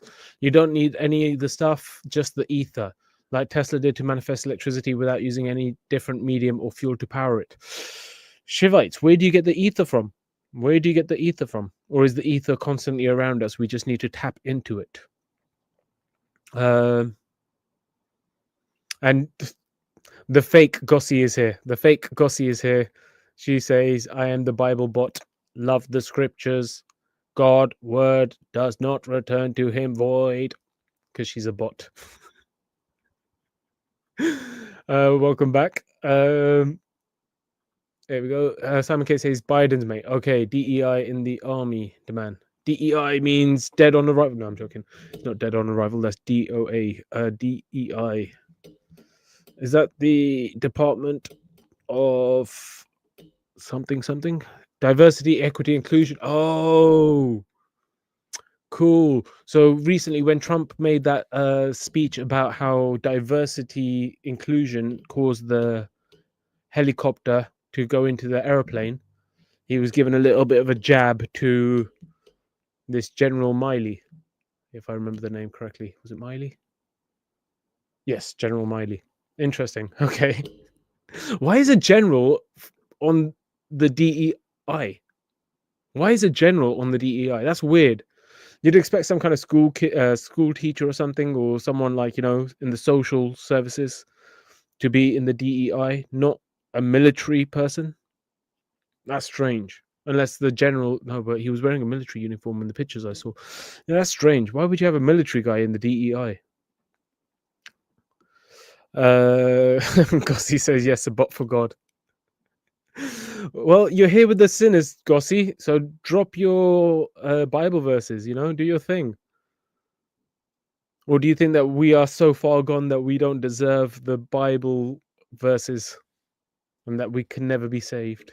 Well, you've said to me before. You've said that you think I'm with the devil and that I'm lost. Until you get angry with a big nose, and then you come back here and then you complain about him. But or Chris, when Chris starts yelling at you again. But I'm glad you used to get a lot more upset when Chris yelled at you before, so I'm glad you're a bit more chilled out with that.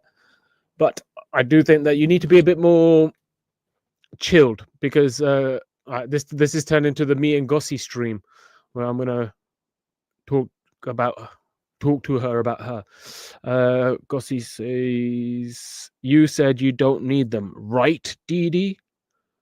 I don't need anyone but God. I don't need anyone but God. And I like people. I like hanging around with people. And I don't want to say I need them for anything in particular. I'm not trying to get any viewers of Big Nose. I'm not trying to get any viewers of Chris. I don't need Chris to come up here and attract people like Big Nose does. I don't want him to come here as an attraction just to get more viewers. I don't need him for that. I want him to come here so that we can have good conversations. I want him to come here so that we can work on ourselves together. That's what I want. Whether I need him or not, like I said, I don't need anyone but God, but I would like and I would want people to come here to have good conversations where we could all grow. We could all learn from each other's experiences. We could all share whatever we understand and share. Not teach, not preach, not shout at other people unless they agree with you, but share. So yeah, I don't need them, but I would like them to be quality people rather than quantity people. And I don't want them to come here just to attract viewers. I don't want them to come here just to make me look good. It's just for our own personal growth. Gossi says, so you have a personal relationship with the Father and are filled with his Spirit. Yes, Gossi. Gossi, the Father and I are one. Okay? So take that how you will. But I trust God 100%. I try not to lie, steal, cheat, or do anything bad to people. I try and live with truth, love, compassion, contentment, humility, and hope. And I know God is real. I've experienced things where I am like so sure that I know what I'm talking about because of the experiences I've had. But once again, I also understand God gave us free will, and it's everyone's free will to do what the hell they like. But you seem to have a problem when I am talking to Chris or talking to Big Nose. They will say something to me. You've got no problem with what they're saying to me. You've got no problem with them talking down to me. You've got no problem with them trying to accuse me of having mental issues.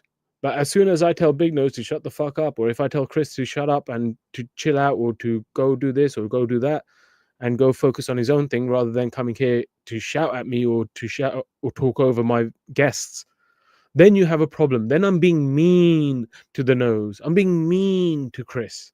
You're not consistent. That's my issue with you, Gossi. I've told you this before. You posting all the scriptures in the chat, I have no problem with. You used to do that here all the time. I had no problem with that whatsoever. I just told you at some point, I'm not going to read them all. I'll just skip past them because it takes forever to read through all of the scriptures. But I had no issues with you doing that. But you seem to have an issue with me telling people when they are being rude, when they're talking over people, when they are swearing at people, when they are being absolutely vile, when I try and tell them that this is not the behavior that I accept here, and I ain't going to put up with that shit, and there's a line and they're crossing it, you think that I'm being mean. You're not consistent. You're not consistent, Gossi. You're not consistent. You should go to their channels and talk to them about how they're being mean, how Nose is being mean to the Muslims, how Chris is being mean to everyone, saying that it's okay to be racist, it's okay to be this, it's okay to bully kids, whatever he's saying. You don't talk to them about that, but you come here and tell me that I need to be nicer to them, which trust me, I am being as nice as possible. When someone said, what did Chris say to me the other day? Chris said to me something about I'll come over and I'll sort you out or something. He said, I'll come over and I'll sort you out. And I said, all right, come. I said, come, I'm not scared. I'll take out your knees. He threatened violence first, and I said, I'll defend myself and I'll take out his knees. He could come. I'm not scared. I'm not scared of threats. I'm not scared of whatever he's spouting. I'm not scared of arguing with him. I'm happy to talk to him. I'll ask him the hard questions that nobody else seems to think of, and I'll make him think. But I am not going to treat him like a baby and go, oh, poor Chris. No, it's okay. You could talk to me like that. It's fine. You know, because Jesus said, turn the other cheek. I'm not Jesus. I am not Jesus. The Father and I are one, but I am not Jesus. Let's have a look. Gossi says, cool. Seek your own salvation without fear and trembling. Wonderful. Born again. Awesome. I'm not worried about salvation. Like I said, for me, I don't care about heaven or hell. I care about life right now.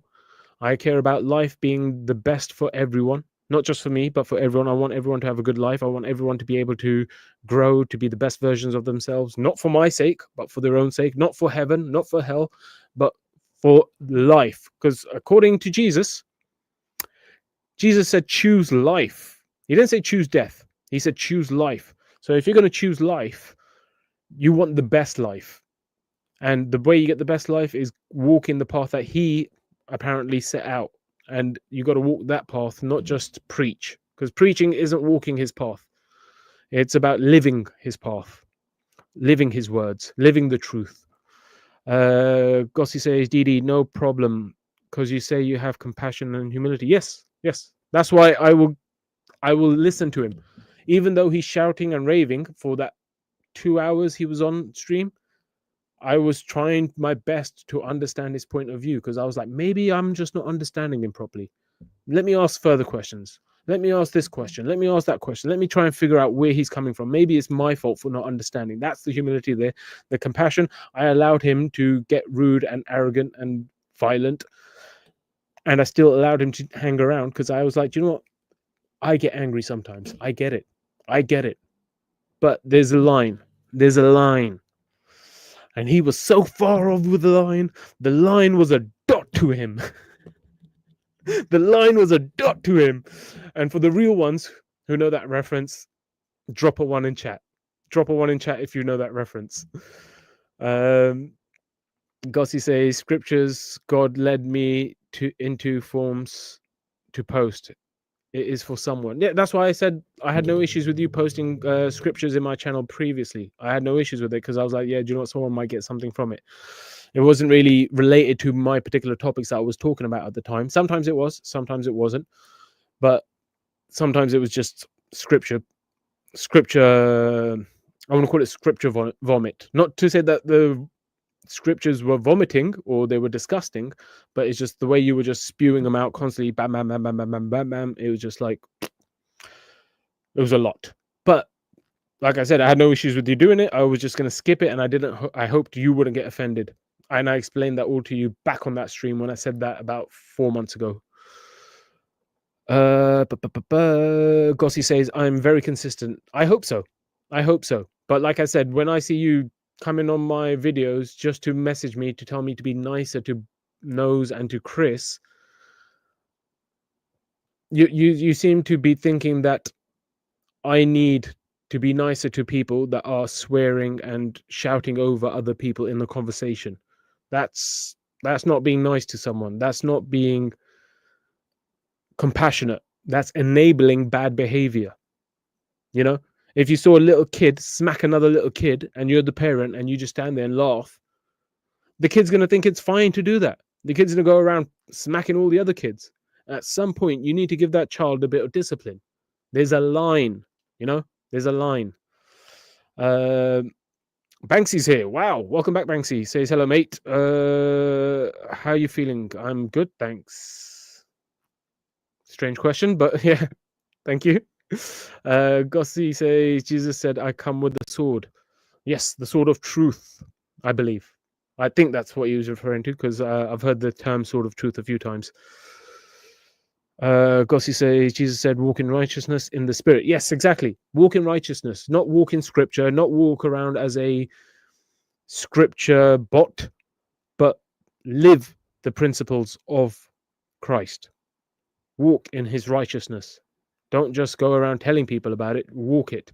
So like I said, I have no issue you telling me that you personally feel like this, that I can be nicer to them, but don't make it out like I'm trying to attack them. Don't make it out like I'm trying to destroy them. Don't make it out like that I'm the problem. Well, I am the problem, but in this scenario that was on the stream the other day, don't make it out as if I'm the one being mean to them. They've got issues that they need to deal with themselves, and they need to stop with the streaming for a couple of days, self-reflect, think about their actions, think about how they're portraying themselves, think about whether that's the road they want to go down. And then if they choose to, they could choose to take other steps to grow, or they could come back and carry on doing the same crap they're doing. That's their choice, free will and all. But that's what I try and do, is try and reflect where people need to grow. And I hope people will do that with me, but not as if I'm the bad guy, not telling me that I'm a devil worshipper, not telling me that I need to be nicer to people who are screaming their heads off where they're literally foaming from the mouth. When they're foaming from the mouth, they've lost control. Okay, they've lost control. They're not having a conversation. They're not talking to you. They are absolutely rabid. Banksy says, as a bus advert once said, there probably is. Oh, God damn, Banksy, come on! You're gonna give me a stroke with your dodgy writing. As a bus advert once said, there probably is no God. So don't worry about it and just live your life and be happy. Yeah, if you're taking life advice from bus adverts, if you're taking life advice from bus adverts, you've got bigger problems, mate. Oh shit. Gossi says, yes, live until the death awakening, judgment comes. Yes, exactly. You got to choose life. While you're here, you got to choose life. You got to try and have a good life, try and spread goodness as much as you can. And the best way I say to do it is by example. It doesn't mean letting people walk over you, because like you posted in the comment section on my video the other day, you said something about how Jesus sat with the sinners, and when the Pharisees came to him and were like, oh, why are you sitting with them? He wasn't like, oh, yes, you're right. I'll leave now. Oh, these other people said this. Oh, I'll go do that now. Oh, these other people said that. I'll go do that now. I'll listen to everyone because everyone's equal. He didn't do that. No, he said to them, look, I'm doing what I want. I'm going to sit here and talk to these people. But you, if you have a problem, you can do one. Because Jesus didn't go around talking to the Pharisees. He wasn't there for the Pharisees, was he? And they needed guidance. They were sinners. He was there for the Gentiles. So he wasn't just for the sinners, and he wasn't just for the Gentiles. He was there for anyone that would listen to him and to help it and would want help. Because like I say on this stream a million times, you can only help someone who wants to help themselves. So if he went to the Pharisees who did not want to help themselves, who were like, no, I'm never changing. I'm never changing. Only God can force me to change. If the Pharisees were acting like this, do you think Jesus would be like, oh no, but whatever you say, it's okay. It's okay. You could be you. You could be mean. You could swear at anyone. You could do whatever you like. No, he's gonna say, shut the hell up. He was there to help people who were ready to help themselves. Not everyone was at the stage of accepting him. I get that. There's some people who may have rejected him and he would have changed their minds. But for the people that were adamant that they would never change, there's nothing he can do. There's nothing he can do. It's something that they have to figure out in themselves. And I think Paul would have been a perfect example of this, which I learned recently. Paul was an ex-Pharisee. He didn't go, oh yeah, Jesus, cool, let's follow him and let's do his thing now. No, for him, it took him a long time for his heart to change. He was killing Christians and persecuting Christians for a while before his heart changed, because the change has to come from within. Jesus can only help you so much. You have to reach out yourself. And if you're not reaching out yourself, I don't think Jesus is going to come sit with you. I don't think Jesus is going to come sit with you and kind of let you, and not just come sit with you. He may come sit with you, but he won't come sit with you and enable that bad behavior. Like I said, a child smacking another child in front of the parent, at that point, the parent needs to kind of discipline the child instead of enabling that behavior. You don't say, oh, well done, or oh, you're just being you, or anything like that. You go, no, that's not an appropriate way to behave to another person. You would not like to be smacked yourself, so don't smack other children. Gossi says, scripture algorithms for you, lol. Okay, I think I get what that means. Gossi says, yeah, you are better than that. You can let the water like a duck roll off your back, show compassion, and show them how to act differently. Listen, for the past year, I've been doing these streams. I have allowed a lot of BS to slide. And I have found, not just in this past year doing this stream, but in life. I've also realized this in life through experiences of meeting people where they were rude, where they were this, where they were that. When you enable or ignore the bad behavior, two things happen. Well, one thing happens, which is the same for both. The person becomes more emboldened in their bullshittery. The person who's being enabled thinks, okay, cool, they don't mind me being like this, so I'll keep on being like this. The other person will go, oh, this guy, he can't stand up for himself. I'll keep on doing whatever I'm doing. And these are the two situations. So, yeah, I get what you're saying. I can let it roll off my back. I can laugh at them and I could just let it go. And I don't have to stick a finger back up. I don't have to say, come bring it and I'll knock out your legs. I could do all that. I could not do what Chris does, where he just constantly speaks over people and he doesn't take a breath and he just keeps on talking and talking and talking and talking and talking. And then after a few minutes, he just stops and then I could do that as well. But I choose not to most of the time. However, if I do it, it's to reflect to him, this is how you're behaving. This is what you're doing. When the big nose started saying that I had mental health issues because I wanted to go sit in nature, like, seriously? He said I had mental health issues because I prefer to go sit in nature. If I'm going to come up onto his stream and then say, okay, listen, and then he started talking about my parents, saying that, oh, if I spoke to his parents, they're going to tell me that he's crazy and this. He was coming up with all this bullshit to his chat. He was talking to his chat, lying and talking crap about me. So if I go onto his channel and I explain to him, listen, you are a known liar. You are known to be violent. You cry for the police when anyone gives you a dodgy look, but you, Big Nose, came up to me in Speaker's Corner and pushed me twice on purpose. And then he's like, oh, I don't remember. When was the exact date? Oh, tell me the exact date. And I was like, oh, it was about 8 months ago. He's like, oh, look, see, 8 months ago. He's bringing this up now. And he's not listening to the conversation. What he brought up about me going to the nature and sitting in nature was from a year ago. It was more than 8 months, and he brought that up. But this is what I'm saying. There's no consistency, and at some point, you need to put some people in their place so that they can understand and reflect. If they choose not to, that's their problem. Like I said, growth comes from within. You have to choose to want to grow. I can't force them to grow, but all I can do is force them to see the consequences of their actions. And that's what I do. And like I said, it's with the truth. I'm not lying. I'm not saying anything untrue. I am not trying to demean them. I'm not trying to swear at them like they're swearing at me. I'm not doing any of that. All I'm doing is just putting them in their place with the truth. And as someone who says that you're following the word of God or Jesus, I don't think I'm doing anything wrong. And you shouldn't see that either, unless you are projecting.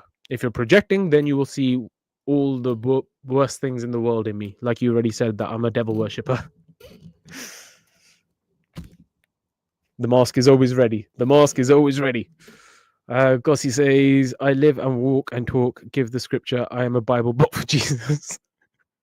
I live and walk and talk, give the scripture. I am a Bible bot for Jesus. Gossi says, the word is life to all that hear and receive. Yes, hear and receive. You see the receiving part. You see the receiving part. That's the key. Everyone can hear it. How many will receive it? That's the point, Gossi.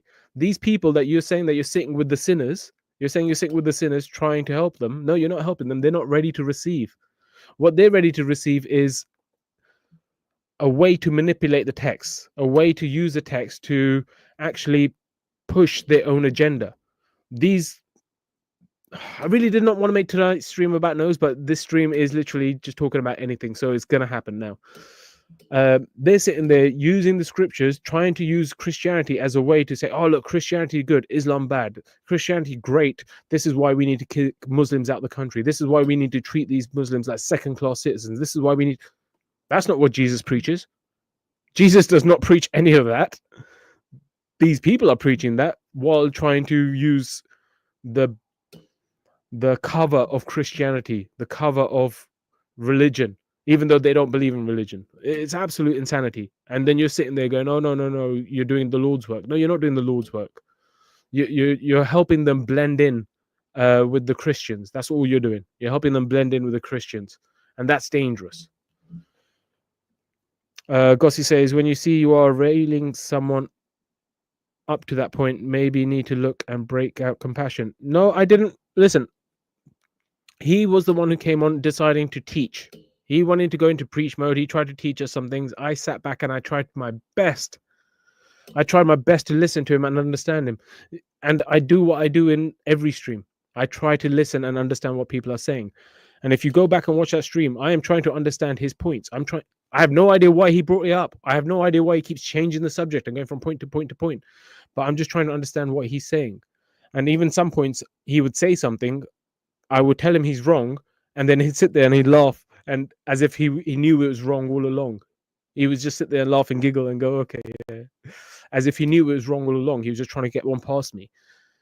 Like, honestly, sometimes the intentions are very clear. And it's never, from the perspective I'm seeing, is not about trying to be in a good conversation. He's not trying to be about connecting with people or communicating truths. He's about, this is Chris, he's about proving that he's the Mahdi.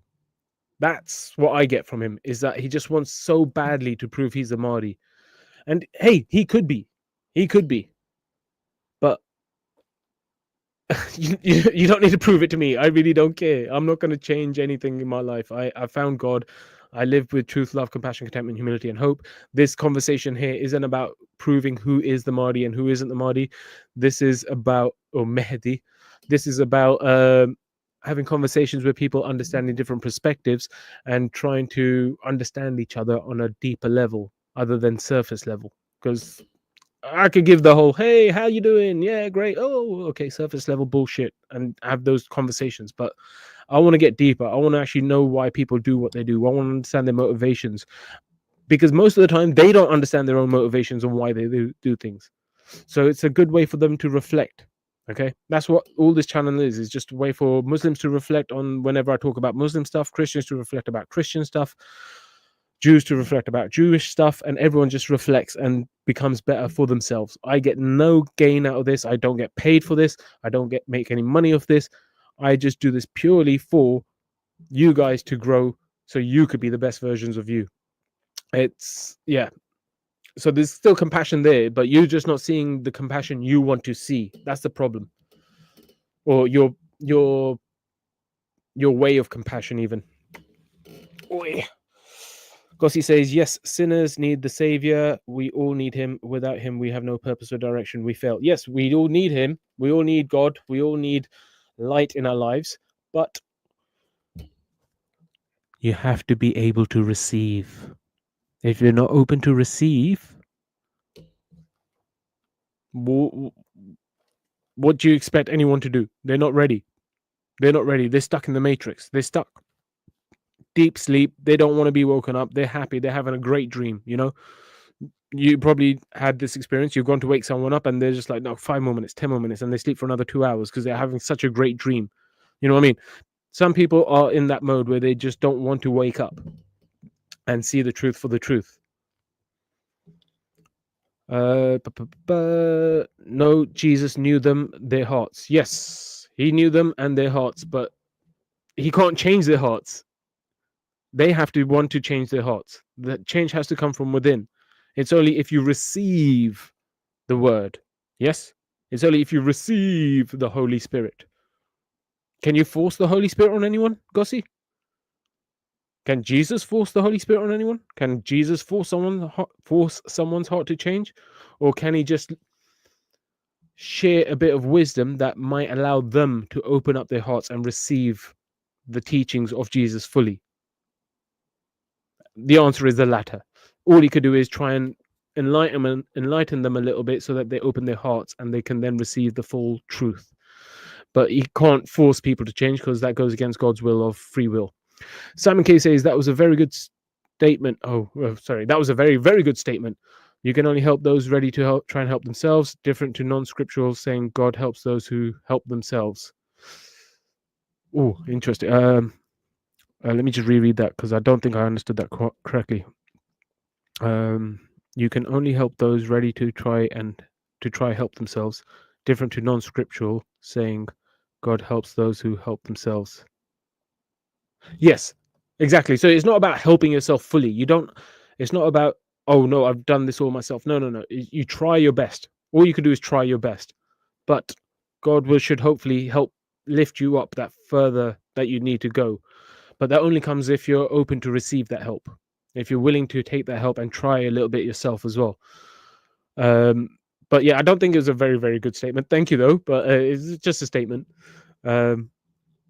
Gossi says, no, Jesus at the door, but the knob is on the inside. You have to open, and all have free will. No robots in heaven. Oh, don't.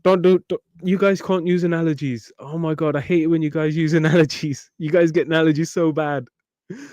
If Jesus is the door, or Jesus is at the door, but the knob is on the inside, and you have to open, how is Jesus going to open it? Does he say magic words? The knob is on the outside. The knob is on the outside. You have to get to the door. How do you get to the door? Where Jesus is waiting is through the word, through his teachings. If you live a life where you're following his teachings, you find him at the door.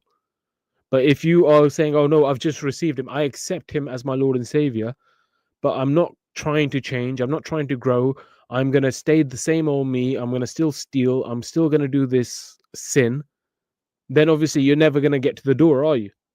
So the change has to come from within in order for you to get to the door, to be open to receive the truth. And I don't know why God would only make a door with one knob. Simon K says Jesus can do miracle, like at the pool, Bethesda. I feel like I've got a lisp when I say this. Bethesda.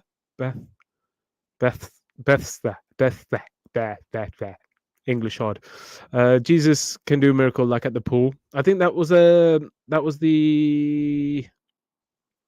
I think I saw that in The Chosen. You know, like the TV show The Chosen. I think I saw a clip of that recently. It was some guy who was, did he have lupus or something? Not lupus. What's that one that where the skin is melting and then they're always just wrapped up in bandages? Some kind of condition that I think he then dips into the water and comes out all healed. If that's the same story, that guy did nothing, but the man with the arm, Jesus wanted him to do something first, stretch his arm out first. Okay, interesting. Yes, there you go. That's a good point. So Jesus asked something of them in order for the thing to happen, you know. And I think there's this story which I've heard a few different times, is the woman who's chasing after Jesus and she touches his cloak or whatever, and Jesus turns around and says, who touched me, who touched me? And she goes, I'm sorry, I touched you. And he's like, oh, I felt power leave from me. And he says to her, it wasn't me that healed you, it was your belief. It was you did the work internally to receive that blessing. He may have been the instrument that it flowed through, but the work was done within her in order for her to receive it. So all she had to do was touch him. I think that's a really powerful lesson as well. Thank you there for saying that, Simon.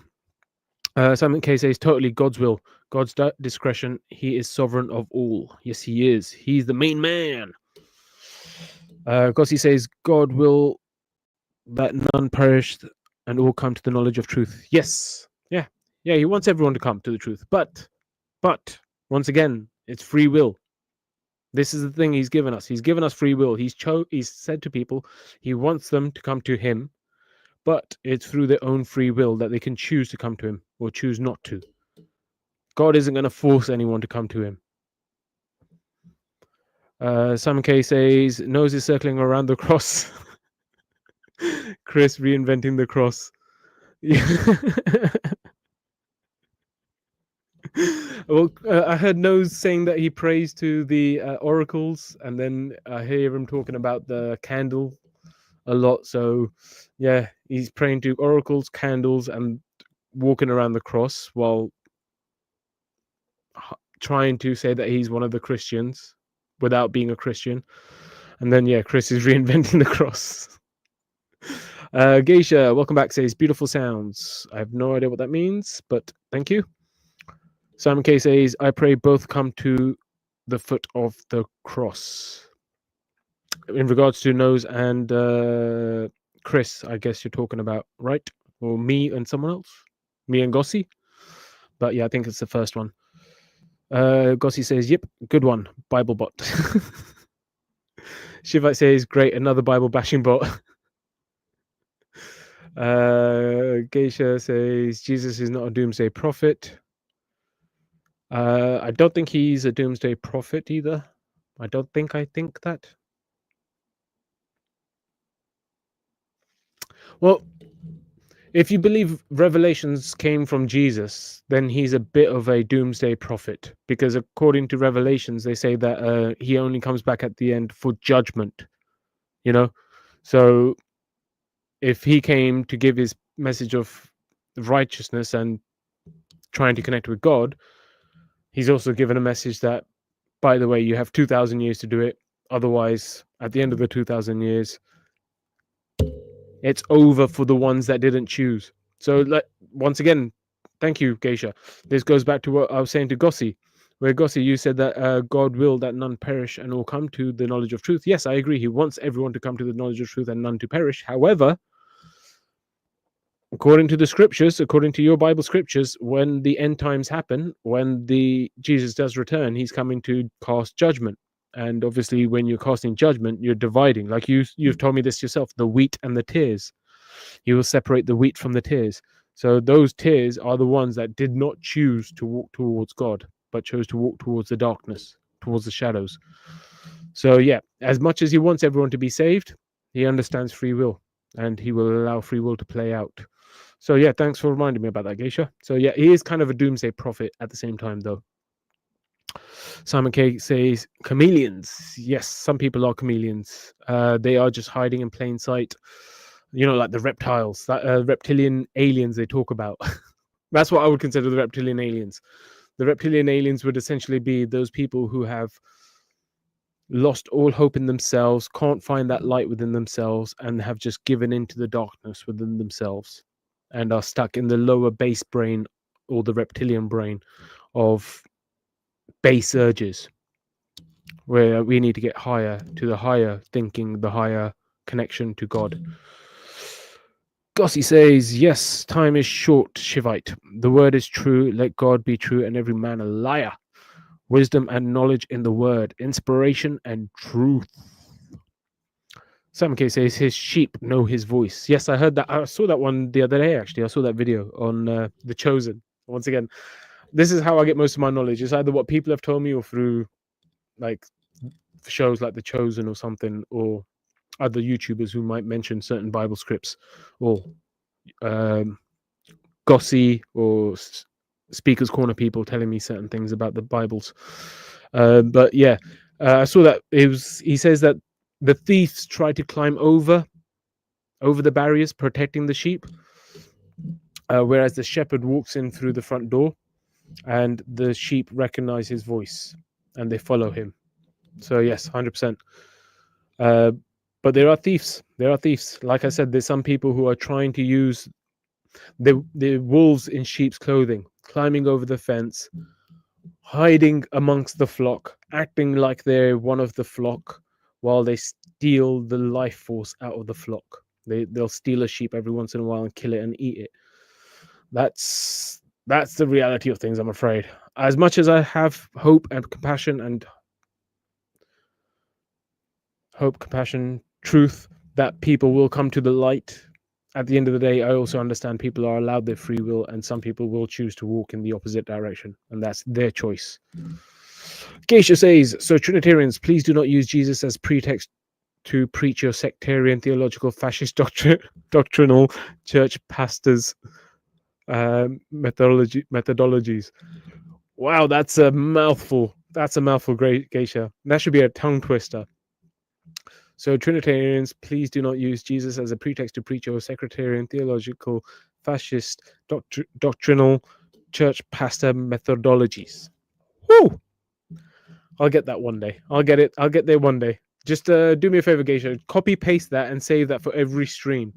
Every stream, just drop that in every once in a while, and I'll just try and read it and try and be able to. Damien says, "Go on demand. Make it about nose." No. Well, like I said, if I'm making it about nose or Chris, it's to make it clear that I still hope and care for them and hope that they come to the truth, but I'm not going to force them to come to the truth. I could only try and get them to reflect, and the best way I could get them to reflect is to reflect their behavior back to them, or kind of show them the darker side so that they can figure out how to deal with it rather than ignore it, because it's something that needs to be dealt with. Chris, the other day when he was here, he was saying that he's never going to change, only God can make him change. And it's like, at that point, you're being stubborn for the sake of being stubborn. You're not being stubborn because you think you're standing on a good point. You're just being stubborn for the sake of being stubborn. And he seems to think that he could talk down to people, and that's the Jesus way. And it is what it is. It is what it is. Shiva says, God bless at Gossi. Evening Omkara. Gossi says, blessings are from God. That's what Omkara means, I think. Gossi says, Chris is Chris. Chris is Maddie, guided one. Chris has many roles. Yes, but so do I. So do I, Gossi. I am the devil. I am myself. I am the mirror. I am the sword of truth. I am the idiot. I am everything and nothing at the same time. I am also the dust at the feet of God's servants. Only God is special. Shiva says, yes, they are. Hare Krishna. Love it. Thank you, Shivites. Big up. Geisha says, big claps and hoorays. Gossi says, are you purifying your inner self, DD? Constantly. Honestly, if I was to tell you if I was to sit here and go through my daily events and tell you how each simple little thing I am doing, I am constantly trying to understand if I had done the right thing, not trying to second guess myself, not trying to put doubts in myself, but to essentially cleanse myself, purify myself from the inside, then yeah, I do that all the time, but I just don't make it a big deal because that's my personal journey. That's my personal journey. I don't need to prove anything to anyone about how clean I am on the inside. God knows how clean I'm on the inside, and He's the one that matters. All I could do is make sure that when I'm talking to people, like I say, I try and talk from the heart. I don't try and talk from the brain too much. I do use the brain a bit because I like to make sure that what I am saying is being received in the best way that serves you. Because, like I've said previously, it's very easy for someone to hear something I've said and take it the wrong way and run into the wrong direction with it and going, oh, but the man said that embrace the chaos. It's like, no. I'm saying embrace the chaos once you find the light. Find the light first and then embrace the chaos. Because then when you walk into the shadows, when you found the light within yourself, that light within you shines the path. It shines the path in front of you, and the shadows recoil in fear. So it's all about finding the light. But that's why I say that I talk from the heart, but I try and filter it through the brain just to make sure that it's being received correctly and not being taught badly. Because I think you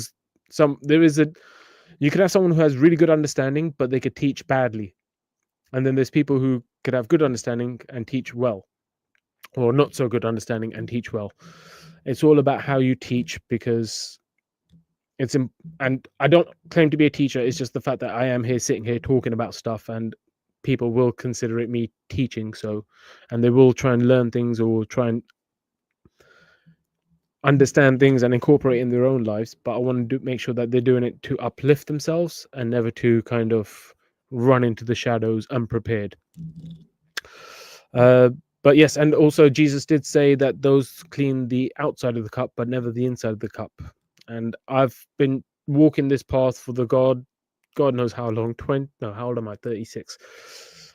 Let's say about 30 years. Let's say I've been walking this path for 30 years, where I've constantly been reflecting, constantly looking at myself, looking at my actions, looking at how I could be better, looking at how I can constantly help people rather than be selfish and only help people where it serves me. Because I could be nice to Chris. Because I could be like, oh, if I'm nice to Chris, he'll come back. And I know when he's on, I'll get lots of views. I could do that kind of snakish bullshit, but I choose not to. I choose to leave that crap thinking behind, and I go to a higher place. And I think, no, I'd rather Chris grow, and I don't want him to come here and be another listener or another person that just sits here and just learns. I want him to be his own leader, where he's actually leading by example. I'm not here making followers. I want people to be leaders in their own right. I want people to go out and do their own thing, but as long as they're doing it from the right place, not from the place of the shadows. Okay, I'm going to say this because I don't need to justify myself, but it's just so you have a kind of understanding of my day-to-day life, okay? Where I am literally going to make myself look like an idiot at all times if it means I can help someone. So today I was walking back from the shops, and as I was walking back from the shops, I see a delivery guy trying to deliver something to someone's house. It looked like a washing machine or something. I went up to him and I was like, can I help you guys? Can I help you guys? Like, let me help you. Like, I'm not getting paid for this, but I can see that it's going to be a bit of a struggle. It's going to be heavy, and it's always good to have an extra pair of hands. But they were like, no, honestly, we're good. Thank you very much. And I was like, cool. I'm not going to force my help upon you. I've offered it, and I carried on walking home. And this is a neighbor I don't really talk to. He's like houses and houses down. It was just purely because I saw people struggling, and I thought, hey, I want to help. That's the kind of shit I do in my own personal life away from the camera. I try my best to help people if I can see that I can help them. Whether they accept the help or not, that's on them. I'm never going to force it upon anyone. And I am constantly trying to think, wait, should I have offered help? Was that me being presumptuous to think that they needed help? And I go through all the thoughts myself. So this is why I say I don't need anyone else to try and question me, because I've questioned myself enough. Okay, I know my intentions. I know my heart. God knows my heart. God knows my intentions. And those are the two most important people, me and God, in regards to my personal growth. In regards to everyone else's personal growth, like you, Gossi, it's between you and God. Chris, him and God. However, if you come here and present yourself one way, and I can see that there's something that needs to be reflected to you, I will reflect that to you. Whether you act upon it or not, free will is your choice. Whew, let me just have a quick drink of water. I've been going on a little spiel drive. One sec.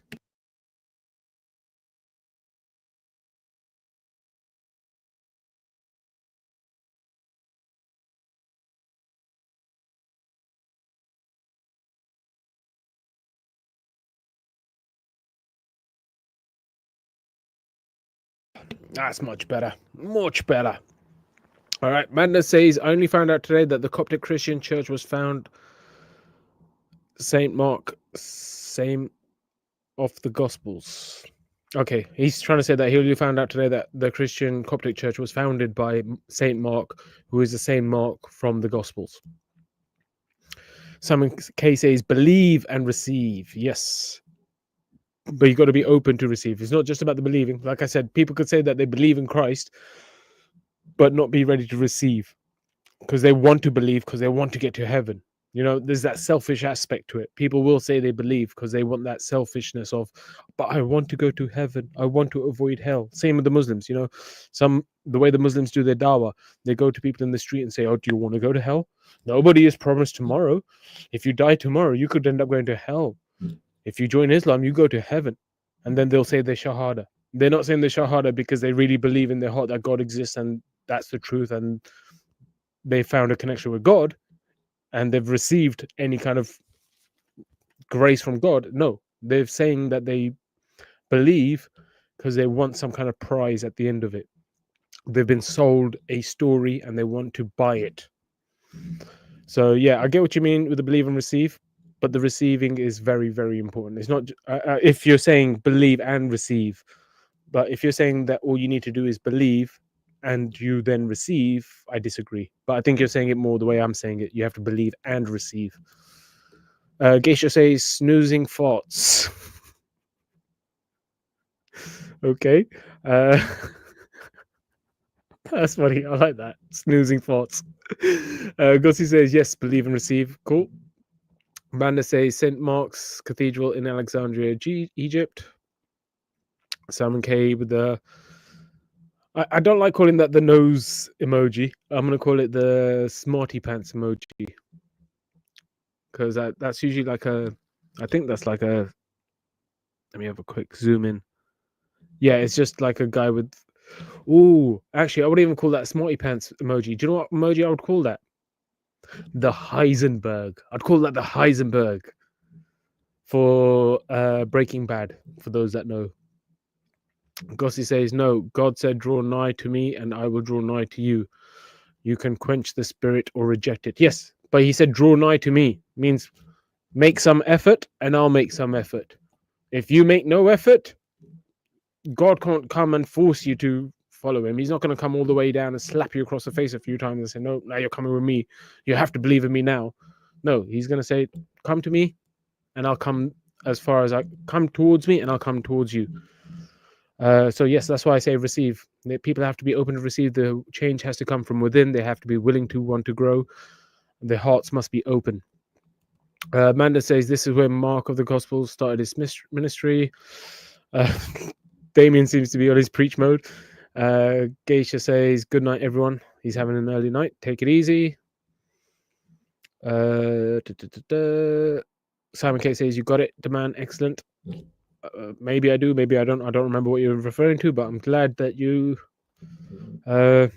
seem to agree with some of the stuff I'm saying.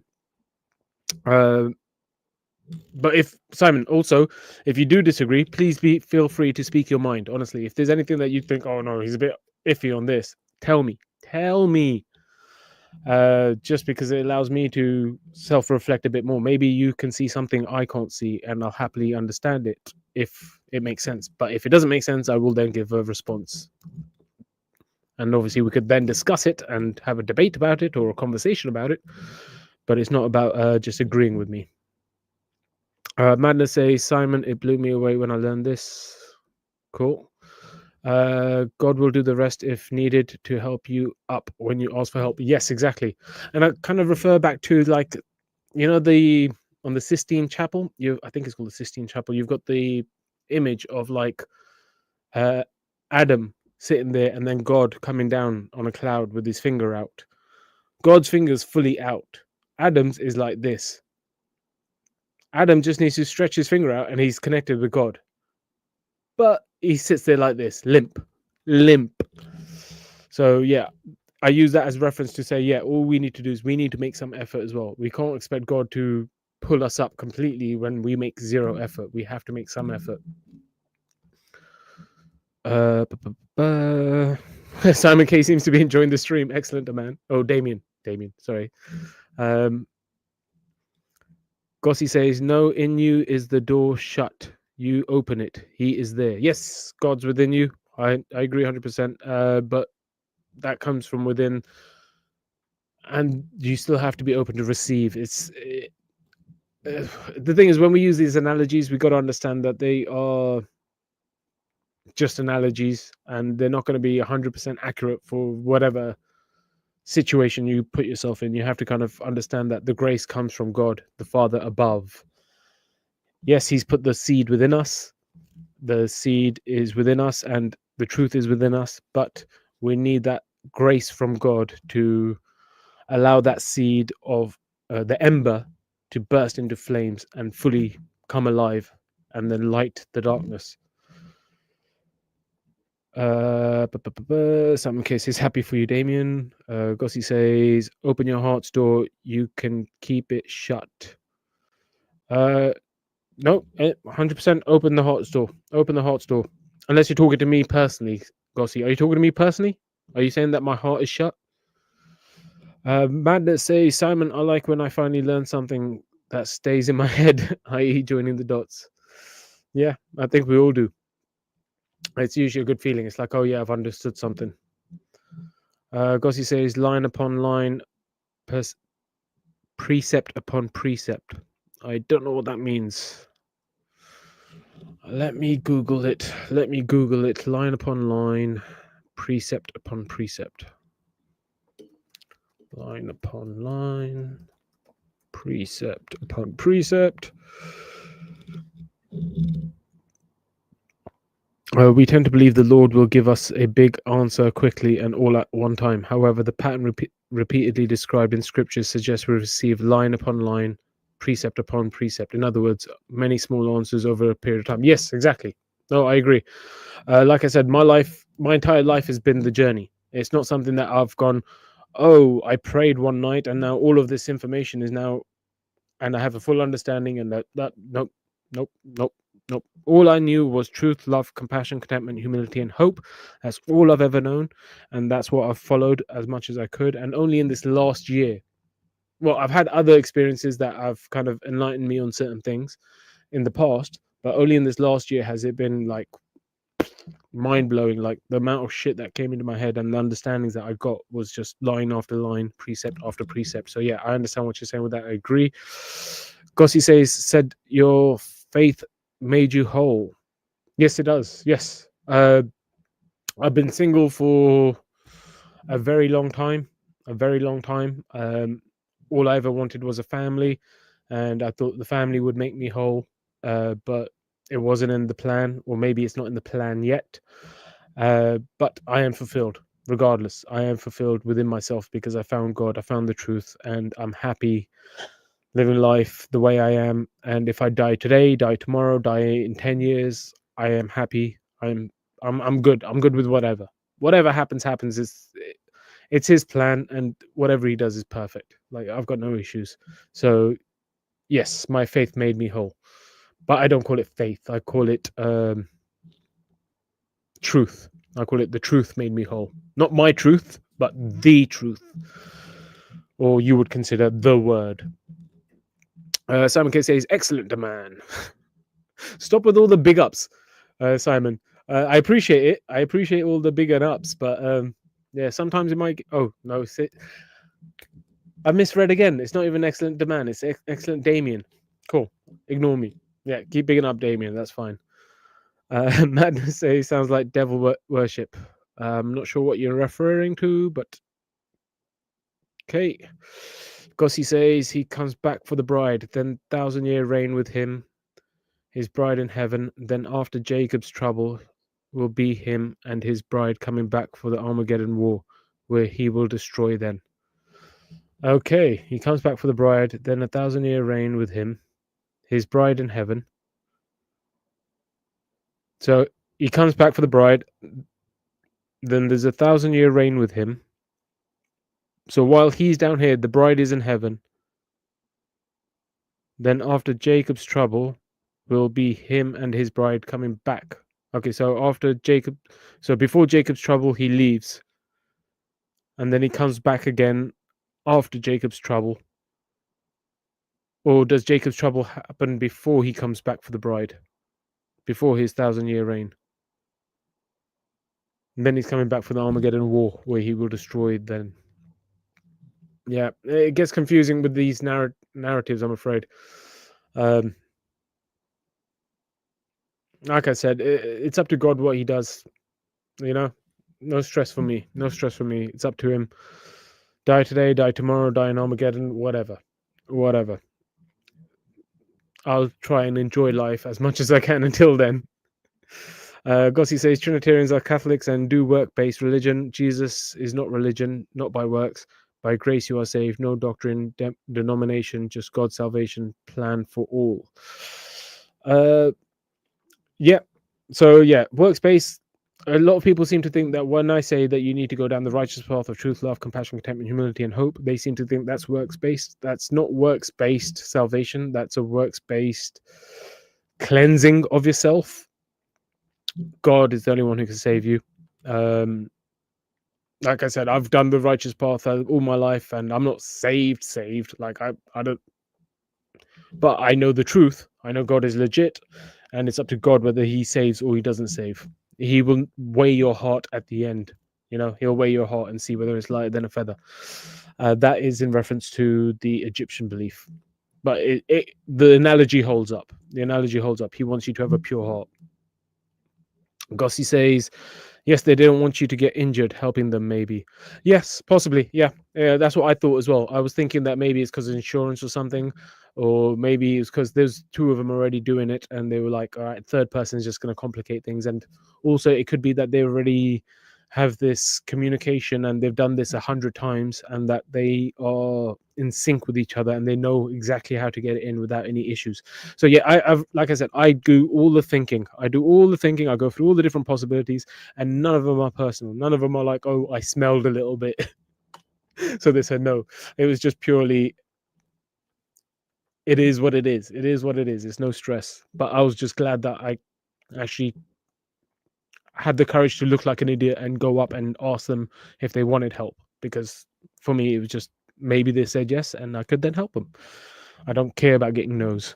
I don't care about getting no's. No, I don't care about getting a no. Gossi says, glad you shared, DD. No worries. But I don't like to share too much about that kind of stuff because I don't want to big myself up. I'm not here to make myself sound better than I am or anything like that. I'm an asshole. I have problems in my life. I am not perfect. I struggle with all the crap of life like everyone else. Like, I'm not this perfect being who's just constantly helping everyone. Sometimes I am a bit selfish. Sometimes I'm a bit rude. Sometimes I'm a bit this or that, the other. But I'm not trying to big myself up all the time. So that's why I don't really try to share too much about certain things that I might do or don't do or whatever. Gossi says, no, he is the bridegroom and comes and receives his bride, the believers, and he and us in heaven, while Jacob's trouble for the Israelites and non-believers. Then he comes for the Armageddon war. Okay. So Jacob's trouble, is that the Jewish Messiah? Is that like a separate Messiah to Jesus then, do you believe? Is that what you think? You think there's a separate Messiah? There's the Jesus Messiah, and then there's the Jacob Messiah or something? Because they're waiting for the Messiah too. That's the only reason I say that, because they're waiting for the Messiah too. And if they're not getting saved, then Yeah. And maybe he's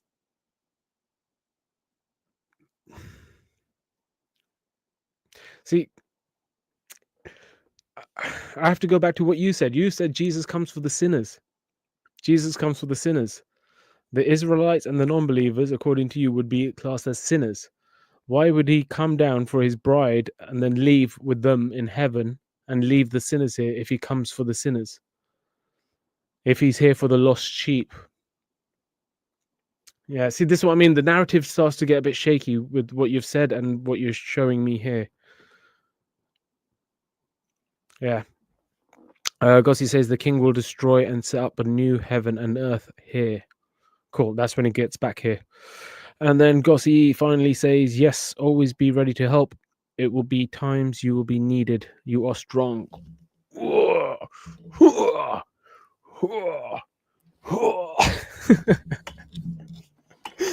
Or let's see if anyone gets this reference. It's that poof.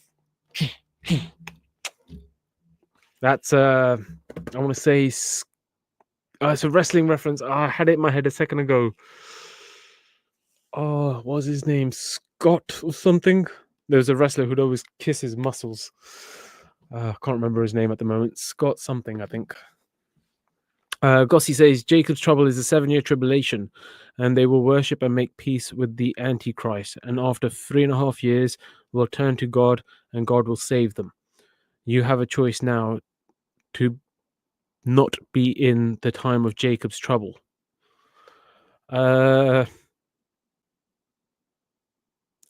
Okay, so you're saying, so this is the pre-tribulation rapture theory, correct? This is the pre-tribulation rapture theory. Cool. Yeah, I don't know what else I could do in life. If God's going to save me, it's up to him. If there is a pre-tribulation rapture. If there isn't, then I'm going to be down here trying to make the best of it, trying to help people as much as I can in the meantime, waiting for the 7 years to be over so that we can all go and live in peace wherever, here or there or wherever. But it's about living. It's about living and doing what you can every single day. Gossi says, Hulk, that is from the Bible, bot D. No, it wasn't Hulk Hogan. It wasn't Hulk Hogan. It was a different one. What did Hulk Hogan do? Or was it? Let me just. Hulk Hogan. Ric Flair used to do this with the ears. What did Hulk Hogan do? Oh, he tore his shirt. Hulk Hogan would tear his shirt. Wrestler. Let me just Scott Hall. Was it Scott Hall? No. Scott Hall was Razor Ramon. No, not Scott Hall. Big Papa Pump. Finally came back to me. Big Papa Pump. It was this guy. Scott Steiner. Okay. Let me just share the screen. I don't know why I'm sharing this, but it is what it is. This is the random stream. Scott Steiner. Here we go. Big Papa Pump. This guy with these giant muscles. He used to go and kiss his arms. Let's see if we can find a little picture or something kissing his arms.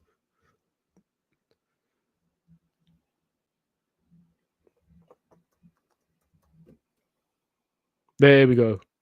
That's what he used to do. He used to kiss his own muscles. That was his thing. Yeah, that was a random memory that popped into my head. Scott Steiner. Damn. This is going back to when I was like about 11 or 12, coming home on Fridays, watching Cartoon Network. I loved Cartoon Network. Watching Dexter's Lab, Cow and Chicken, Ed, and Eddie. What else was there? Courage the Cowardly Dog. And then after 9 o'clock, Cartoon Network would change into TNT, where they would then do WCW wrestling. Loved it as a kid. Gossi says yes. caught up and saved from the hour coming on all the world. So you don't think that we're already into the tribulations? You don't think that we're already in some kind of, let's see, what's the first tribulation? First tribulation. The first tribulation is the beginning of the 7-year period of suffering and persecution that is described in the Bible, is believed to start after the rapture, when Christ returns to gather his followers. What happens during the tribulation? Persecution. Satan, his demons, and the Antichrist persecute believers worldwide. Natural disasters, earthquakes, famines, pestilences occur. I think that's going on. War. Wars and rumors of war occur. Yep, we've got wars and rumors of wars. Diseases. Famine and disease are spread. Yep, that's going on all the time. They're always talking about monkeypox or corona or something. Moral decay. That definitely already happened. Moral decay. I think you'd agree that's already happened. False prophets appear. I think we can agree with all the different maddies out there. With all the different YouTubers who are like,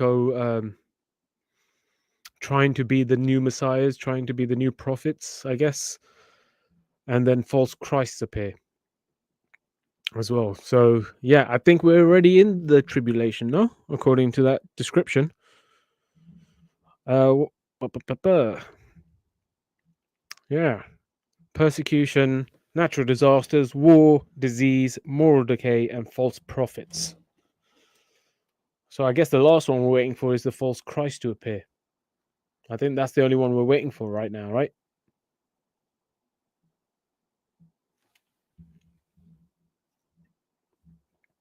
Gossi says, be hard to make it in tribulation without taking the mark. Yeah, possibly. But that's why it's good to learn how to work with the land. I've got a bag that I keep with my camping gear. Which is just a little bag, but it's just shoved. It's got so many different seeds in there. It's got like pumpkin seeds. It's got courgettes, cucumbers, parsnips, carrots, all the different seeds that you can think of for the general food and vegetables that we eat. I've got them like in a bag ready to go in case of some kind of survival situation. But we'll see what happens. Big Papa Pump. Gossi says, yes, Arnold Schwarzenegger beat him. Oh, did he? I don't remember that fight. Ooh, that must have been a good fight. Big Papa Pump versus Big Papa Pump versus Arnold.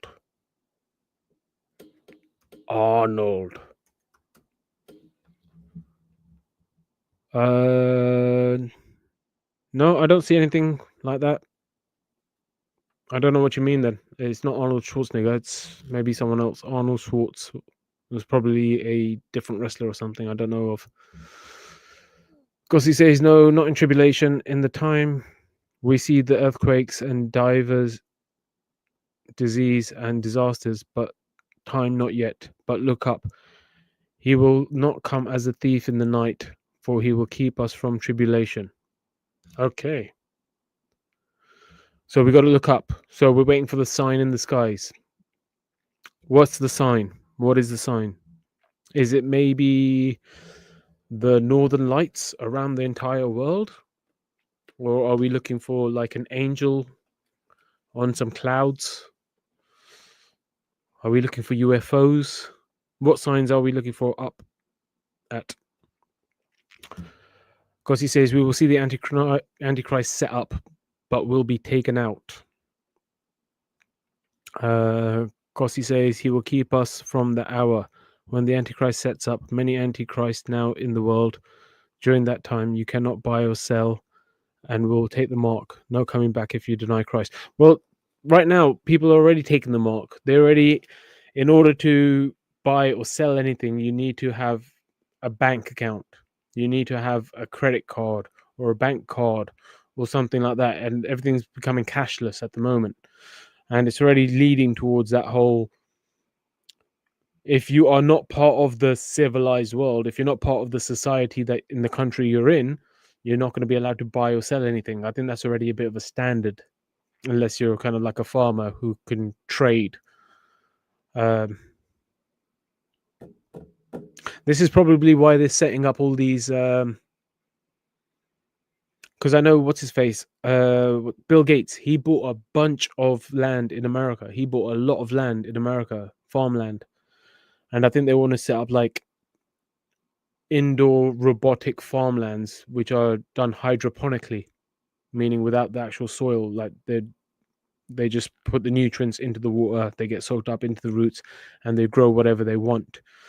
And if they do that, there is a chance they may use AI robots to monitor the fields and to grow things and to plant the seeds, like a 3D printer situation. So it's very possible that they want to turn all the farmland into AI farmlands where they just grow all the food and everything. And then, yeah, I guess you then won't be able to, even as a farmer, you won't be able to barter with someone. You won't be able to say, hey, listen, I'll give you a loaf of bread if you give me 3 pumpkins or whatever. You know what I mean? They won't be able to do this kind of swapsies because it will be all the AI farmers. The AI farmers. AIAIO. Do you reckon that's what old MacDonald is? Old MacDonald is really an AI. He's not saying EI, he's saying AI. It's just because of his accent we hear EI. He's actually going AIAIO. You heard it here first, ladies and gentlemen. You heard it here first. Gussie says, no, I was talking about Arnold pump guns. Oh, yes. Okay, yeah. Gussie says, we are already seeing the signs of the time, anytime, and the gospel has been preached to all nations. It has. Yes, it has. Everyone should know it by now. But the funny thing is, even though it's been preached for all this time, we're still walking in that same direction. We're still walking in that same direction. And if you believe what like Chris Mehdi was saying the other day, he said that prophecy doesn't always need to come true. Sometimes if we repent enough, God changes the future. So, no, he doesn't change the future because God can't see the future, but he won't fulfill prophecy if we repent, essentially is what Chris was saying. So if you follow Chris's belief, then we didn't have to go down to the tribulation. We didn't have to go down to this point. Obviously, when it was being preached, it wasn't being preached well enough. Simon K drops the alien emojis. Gossi says that is not the mark. The mark will be in the forehead. Mark of the Antichrist, denying Christ, his mark. Okay. I thought the mark was 666. I thought that was the mark, or the mark of the beast. And his number shall be 66. Well, it's 2 and I can't remember what the verse said. I read it. Yeah, I thought it was the 666. That was the mark, which is interesting actually, because most things, barcodes, start with the number 666. Let me see if I can find a barcode. Nope, that one's not like that. Oh, maybe it is. Like this barcode here. You see those 2 really long lines at the beginning? I think those 2 long lines of the barcode mean 66. And then you've got a 6 just before it. So essentially, right now, if the 666 is like the beast mark and everything that's being bought and sold through the beast is essentially got the mark 666 on there. I think we're already there. But we'll see. Only the future will show us the truth. This is why you got to keep moving forward. Don't focus on it too much. If it'll happen, it will happen. In the meantime, the best thing you could do is focus on truth, love, compassion, contentment, humility, and hope. Work on yourself. Try and be the best version of yourself for your own good, where you are able to appreciate life and enjoy life and give back in life. Gossi says, yes, people think they can hide, but they will not be able to. But the ones in Jacob trouble, God tells the in prophecy, flee to the mountains, the Israelites. God hides them in the wilderness during the last 3.5 years. Okay, let me just read that again a bit slowly. But they will not be able to, but the ones in Jacob's trouble, God tells in prophecy, flee to the mountains, the Israelites, God hides in. Cool. Yeah,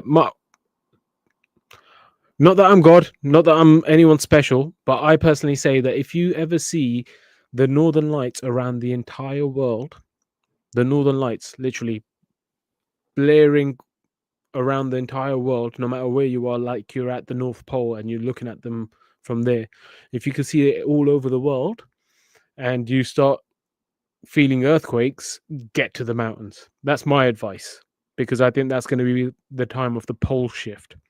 So at that point, you want to get to the mountains, get to high ground, because people in the city will start going crazy. They'll start doing madness. And also, you want to be at higher elevations because it just makes sense. God is long suffering, and the hour is come. Anytime people not repenting. Yeah, because people did not repent. The mark of the beast. 7 is perfect number. That's what I hear. I hear 7. They say 7 is the number of completion, I think they say. But yeah, the only reference I can see to it is in the Bible in regards to. But then why would God give us 10 commandments if 7 is the perfect number? You gotta think. Why give us 10 commandments? He could have given us 7 perfect commandments. But he gave us 10 okay-ish commandments. Because, 10 isn't as good as 7.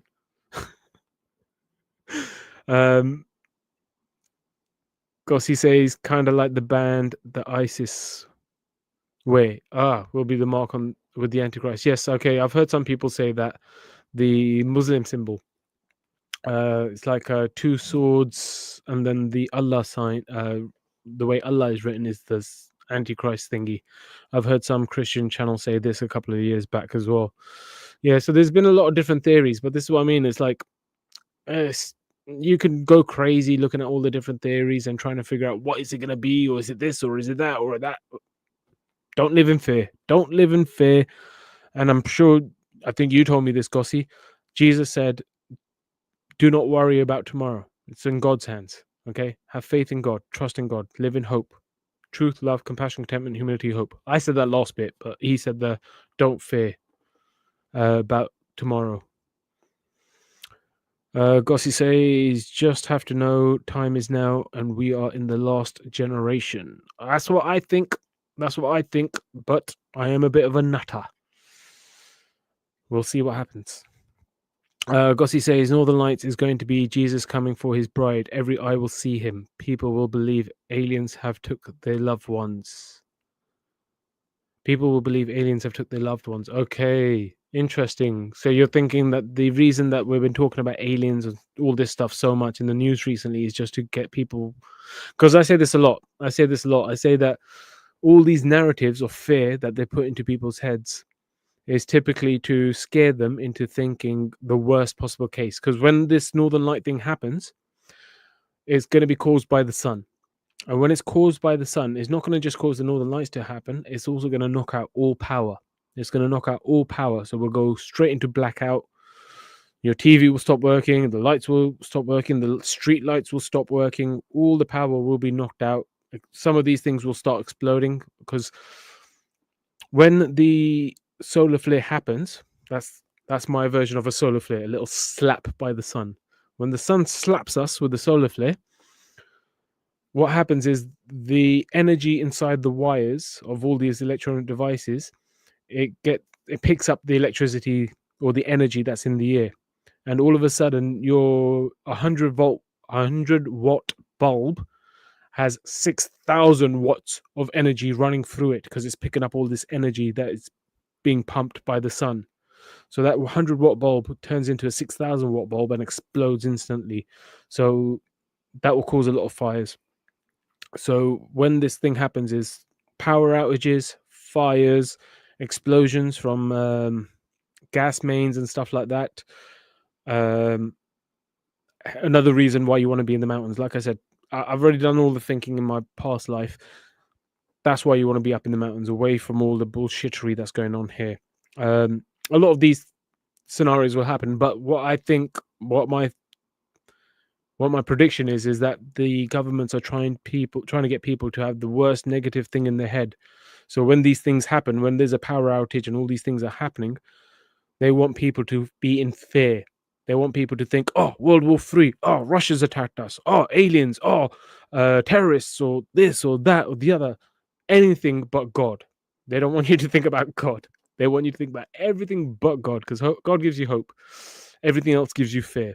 So that's what I think as well. So yeah, I think I'm on the same page as you on that regards, in where people believe aliens have took their loved ones, possibly, if the rapture happens before the tribulation. Like I said, the rapture may not happen, but all these other things may happen, and then obviously people will end up being in fear because they're like, oh no, maybe God's not real. Look, aliens. Oh no, terrorist attack. Oh, we're about to die. You know what I mean? It could be that as well, and then the rapture happens afterwards. Like I said, I don't know for sure. It's God's plan. I'm just waiting to see how it unfolds. Because he says completion. We are in the 6th day, and we will rest 1,000 years with him. We are getting ready to enter the bridal chamber. 7th day. It takes studying. We are confident he will keep all of his from the hour coming on all the world on the earth. Why does it take studying? Why do you need to study it though? It's like if you have two people, okay? You've got two people. One studied the doctrine. He studied the doctrine every single day of his life. Literally, he lived it, he breathed it, he was studying it 100%. Then you got person B, didn't study it, but believed in God and lived a righteous life. Who do you think is going to get saved? Who do you think is going to get saved? The one who studied it all his life, but was a mean, jealous, greedy person? Or the person who believed in God and tried to be a good person, but didn't know much scripture? Which one do you think God's going to save? If you had to choose one out of those two, which one do you think is more likely to save? And that's why I don't think studying is all that important. It's more about the heart. God doesn't want to know what's up here. He wants to know what's in here. Because he says, yes, get people ready. Many will go. The bride will be taken away. Is the lights, the Son of Man, come in the clouds, take the bride away. And the ones that didn't accept will think aliens beamed them up, beamed them away. The Son of Man is the light, bright light, lightning, and thunder. When he catches us up with him, in my Father's house are many mansions. He went to prepare a place where he is, and there we will also be. Looking forward to a mansion with him. English hard. I nor ear has seen or heard what the Father has in store for those who believe in him. And the last one here is study to show yourself approved. The hour of revelation, knowing the time and the season, but we know not the hour. But we see the signs, the prophecy of scriptures fulfilled. Yeah, that's all well and good. But the thing is, study to show yourself approved to who? Approved to who? Or whom? To whom? Whom are you showing that you are approved? Because the only people that would care about your studying is other people. God can see your heart. He doesn't care about your studying. He cares about your heart. That's my perception anyway. That's my perspective. I don't think God cares so much about, oh, you were so educated. You were so... No. What was your heart like? Were you pure of heart? Or were you filthy of heart? That's where I think the line is going to be drawn. So yes, start cleaning the hearts. Start cleaning the hearts. Truth, love, compassion, contentment, humility, and hope. That's my prescription. Because I'm a doctor. The doctor. The doctor. Because he says, study, rightly dividing the word, to share the gospel and know the truth, and prophecy fulfilled and to come. People need to know. Okay, yeah. Well, they don't need to know. See, once again, this is the thing. This is the issue I have with the Muslims. The Muslims are literally, I saw Dawah the other day, the guy speaking to some kid, and he says to the kid, nobody is promised anything. Nobody's promised tomorrow. Do you want to go to hell or do you want to go to heaven? Oh, you want to go to heaven? Ah, that's why you need to become a Muslim. That is the wrong way to get people to go towards God, because they don't go towards God. They go towards scripture. They go towards doctrine. The way you get them to go to God is through their hearts. They have to have that connection with God through the heart. And that comes through cleaning the heart, and trying to find the light within it to shine bright so God can see it when he's about to come save our asses. It's like, oh, we're talking about God and I'm talking like this, but it is what it is. Because he says that is where his spirit comes in and guides you into all truth, that no man should teach you, for he will one-on-one. Wait, what? God will teach you one-on-one afterwards? Oh, don't confuse me. Don't confuse me. That is where his spirit comes in and guides you into all truth. Meaning the Holy Spirit while you're still alive before the rapture. Cool. Okay, I understand then. For he will one-on-one. Yeah, cool. So you're talking about the Holy Spirit coming into you while you're still alive, but you have to be open of heart, not trying to get into heaven, not trying to avoid the tribulation. Because this is the thing: if you go around telling people that, oh, listen, the tribulation's tomorrow, worship God, it's not coming from the heart; it's coming from the brain. From their brain, they're thinking, okay, if the tribulation is tomorrow and I accept God today, then I might get in.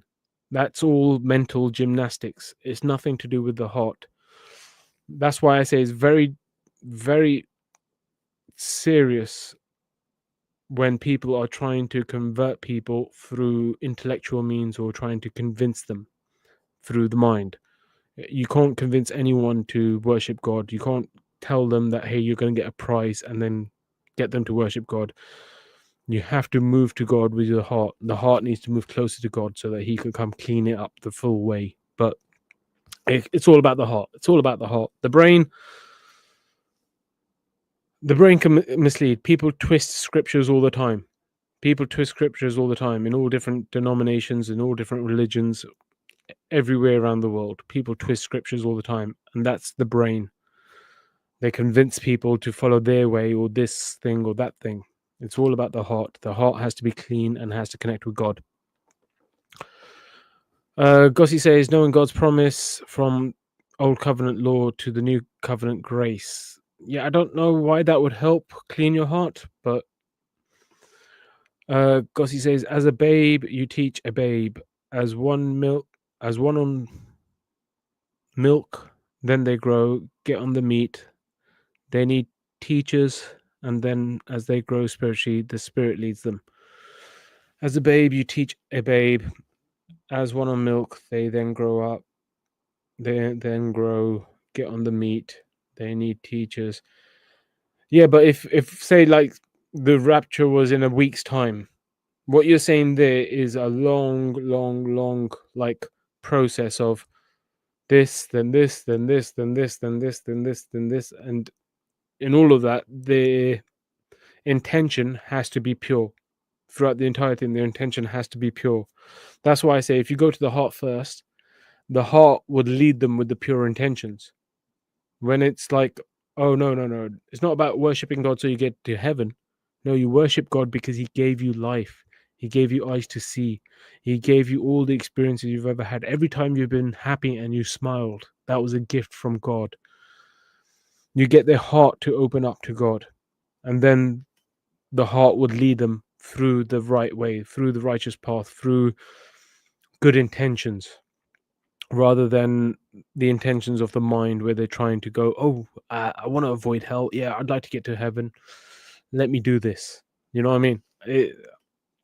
I think intentions are extremely, extremely important, especially when it comes down to this stuff.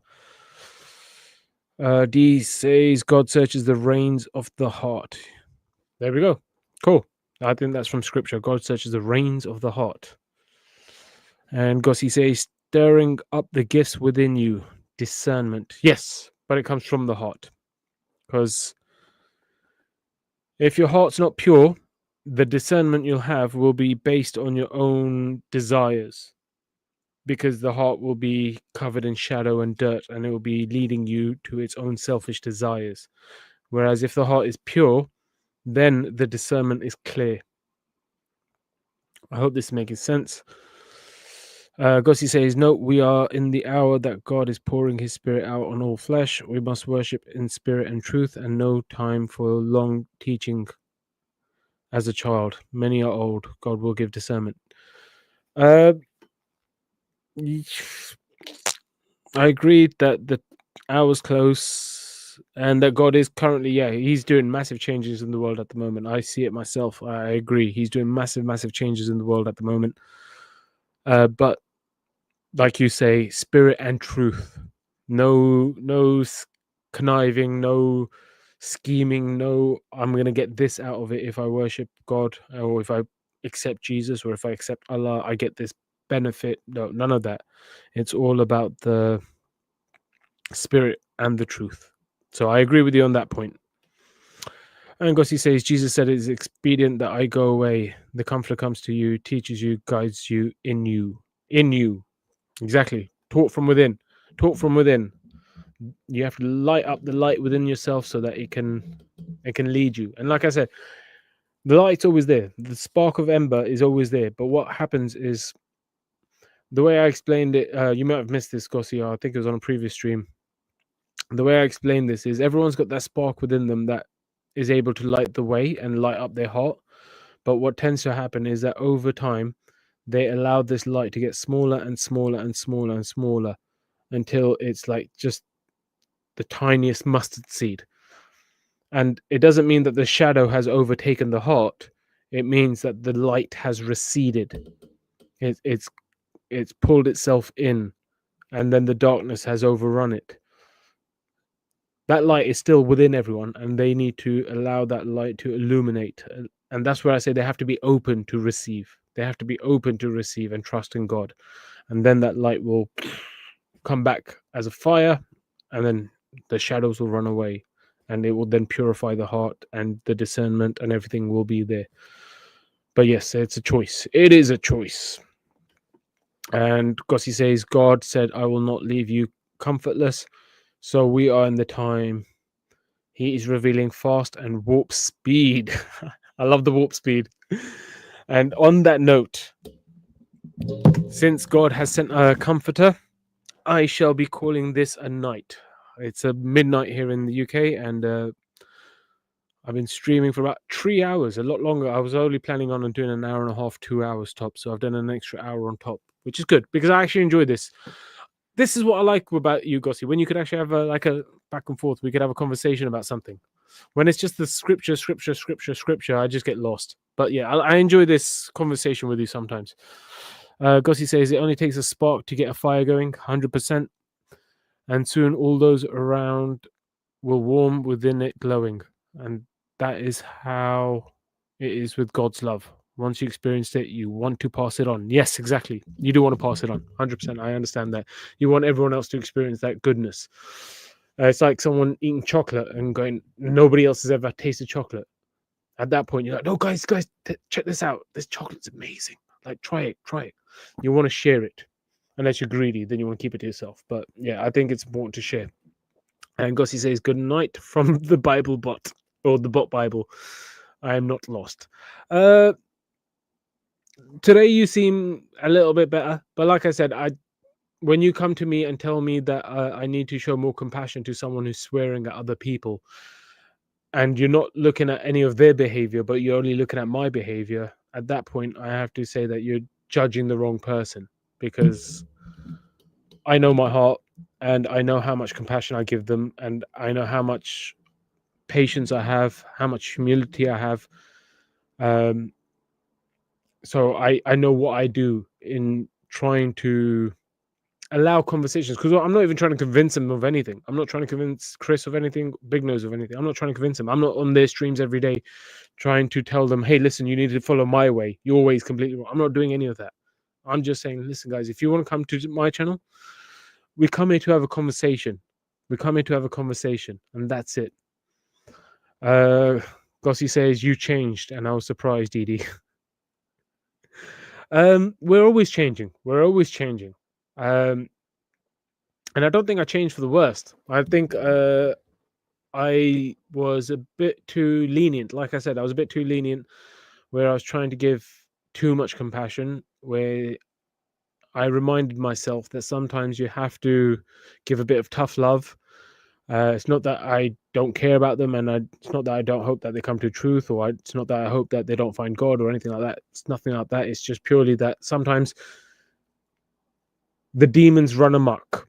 The demons will sometimes run amok, and sometimes those demons need a little bit of a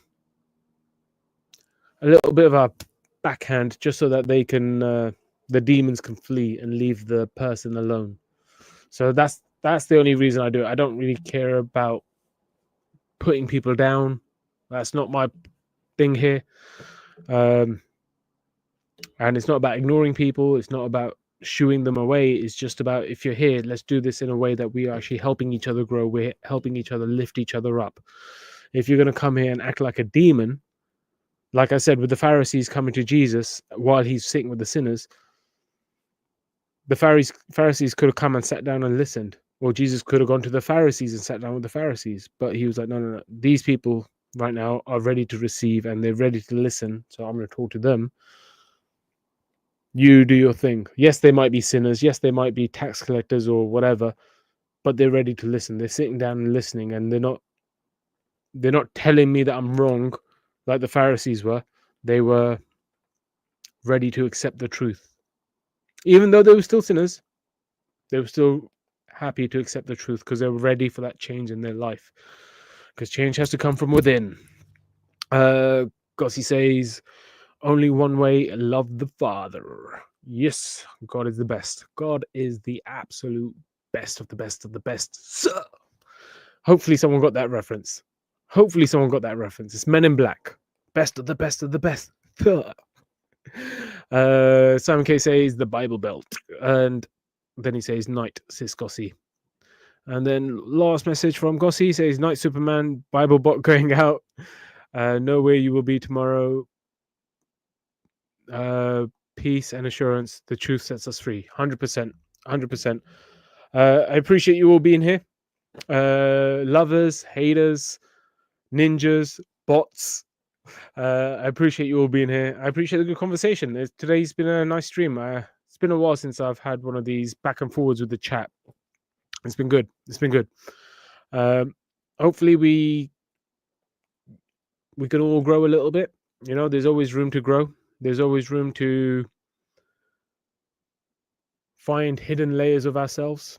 And I'm hoping I'll find more layers to myself and grow some more too. But same thing for all of you too. I hope you guys can grow some more too, because there's always room to grow. Truth, love, compassion, contentment, humility, and hope. Try and live by it, try and spread it, and try and be the best version of you. Thank you. I appreciate you. I love you. Goodbye.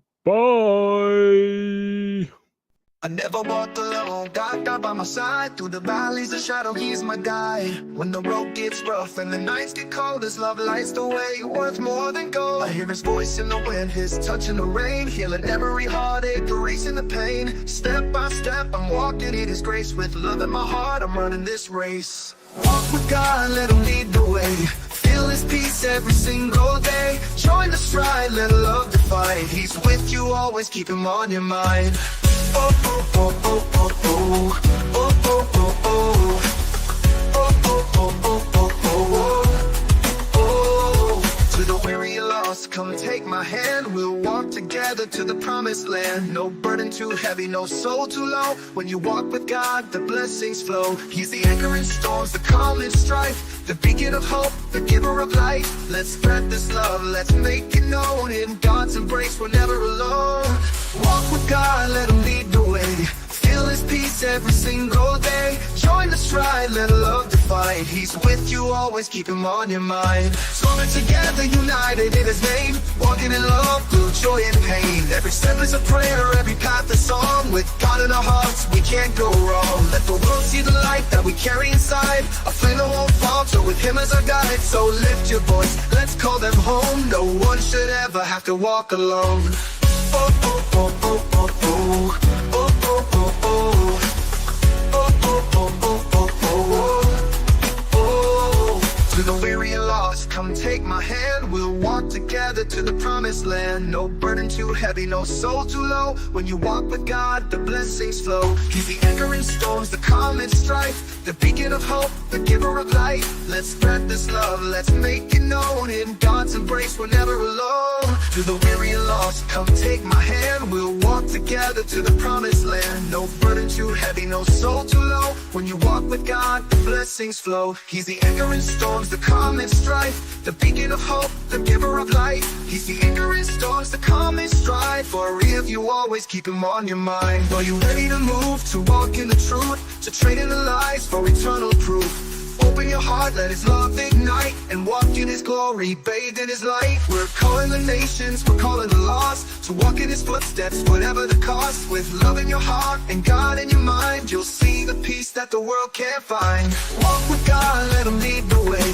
Feel his peace every single day. Join the stride, let love define. He's with you always, keep him on your mind. So take that step, don't hesitate. With God by your side, your future's great. We're walking together, his love our song. Forever with God, where we all belong. Oh, oh, oh, oh, oh, oh. Oh, oh, oh, oh. Where we all belong. Oh, oh, oh, oh. Oh, where we all belong. Oh, oh, oh, oh. Oh, oh, oh. We all belong. With God in our hearts, we can't go wrong. Look, God in our hearts, we can't go wrong.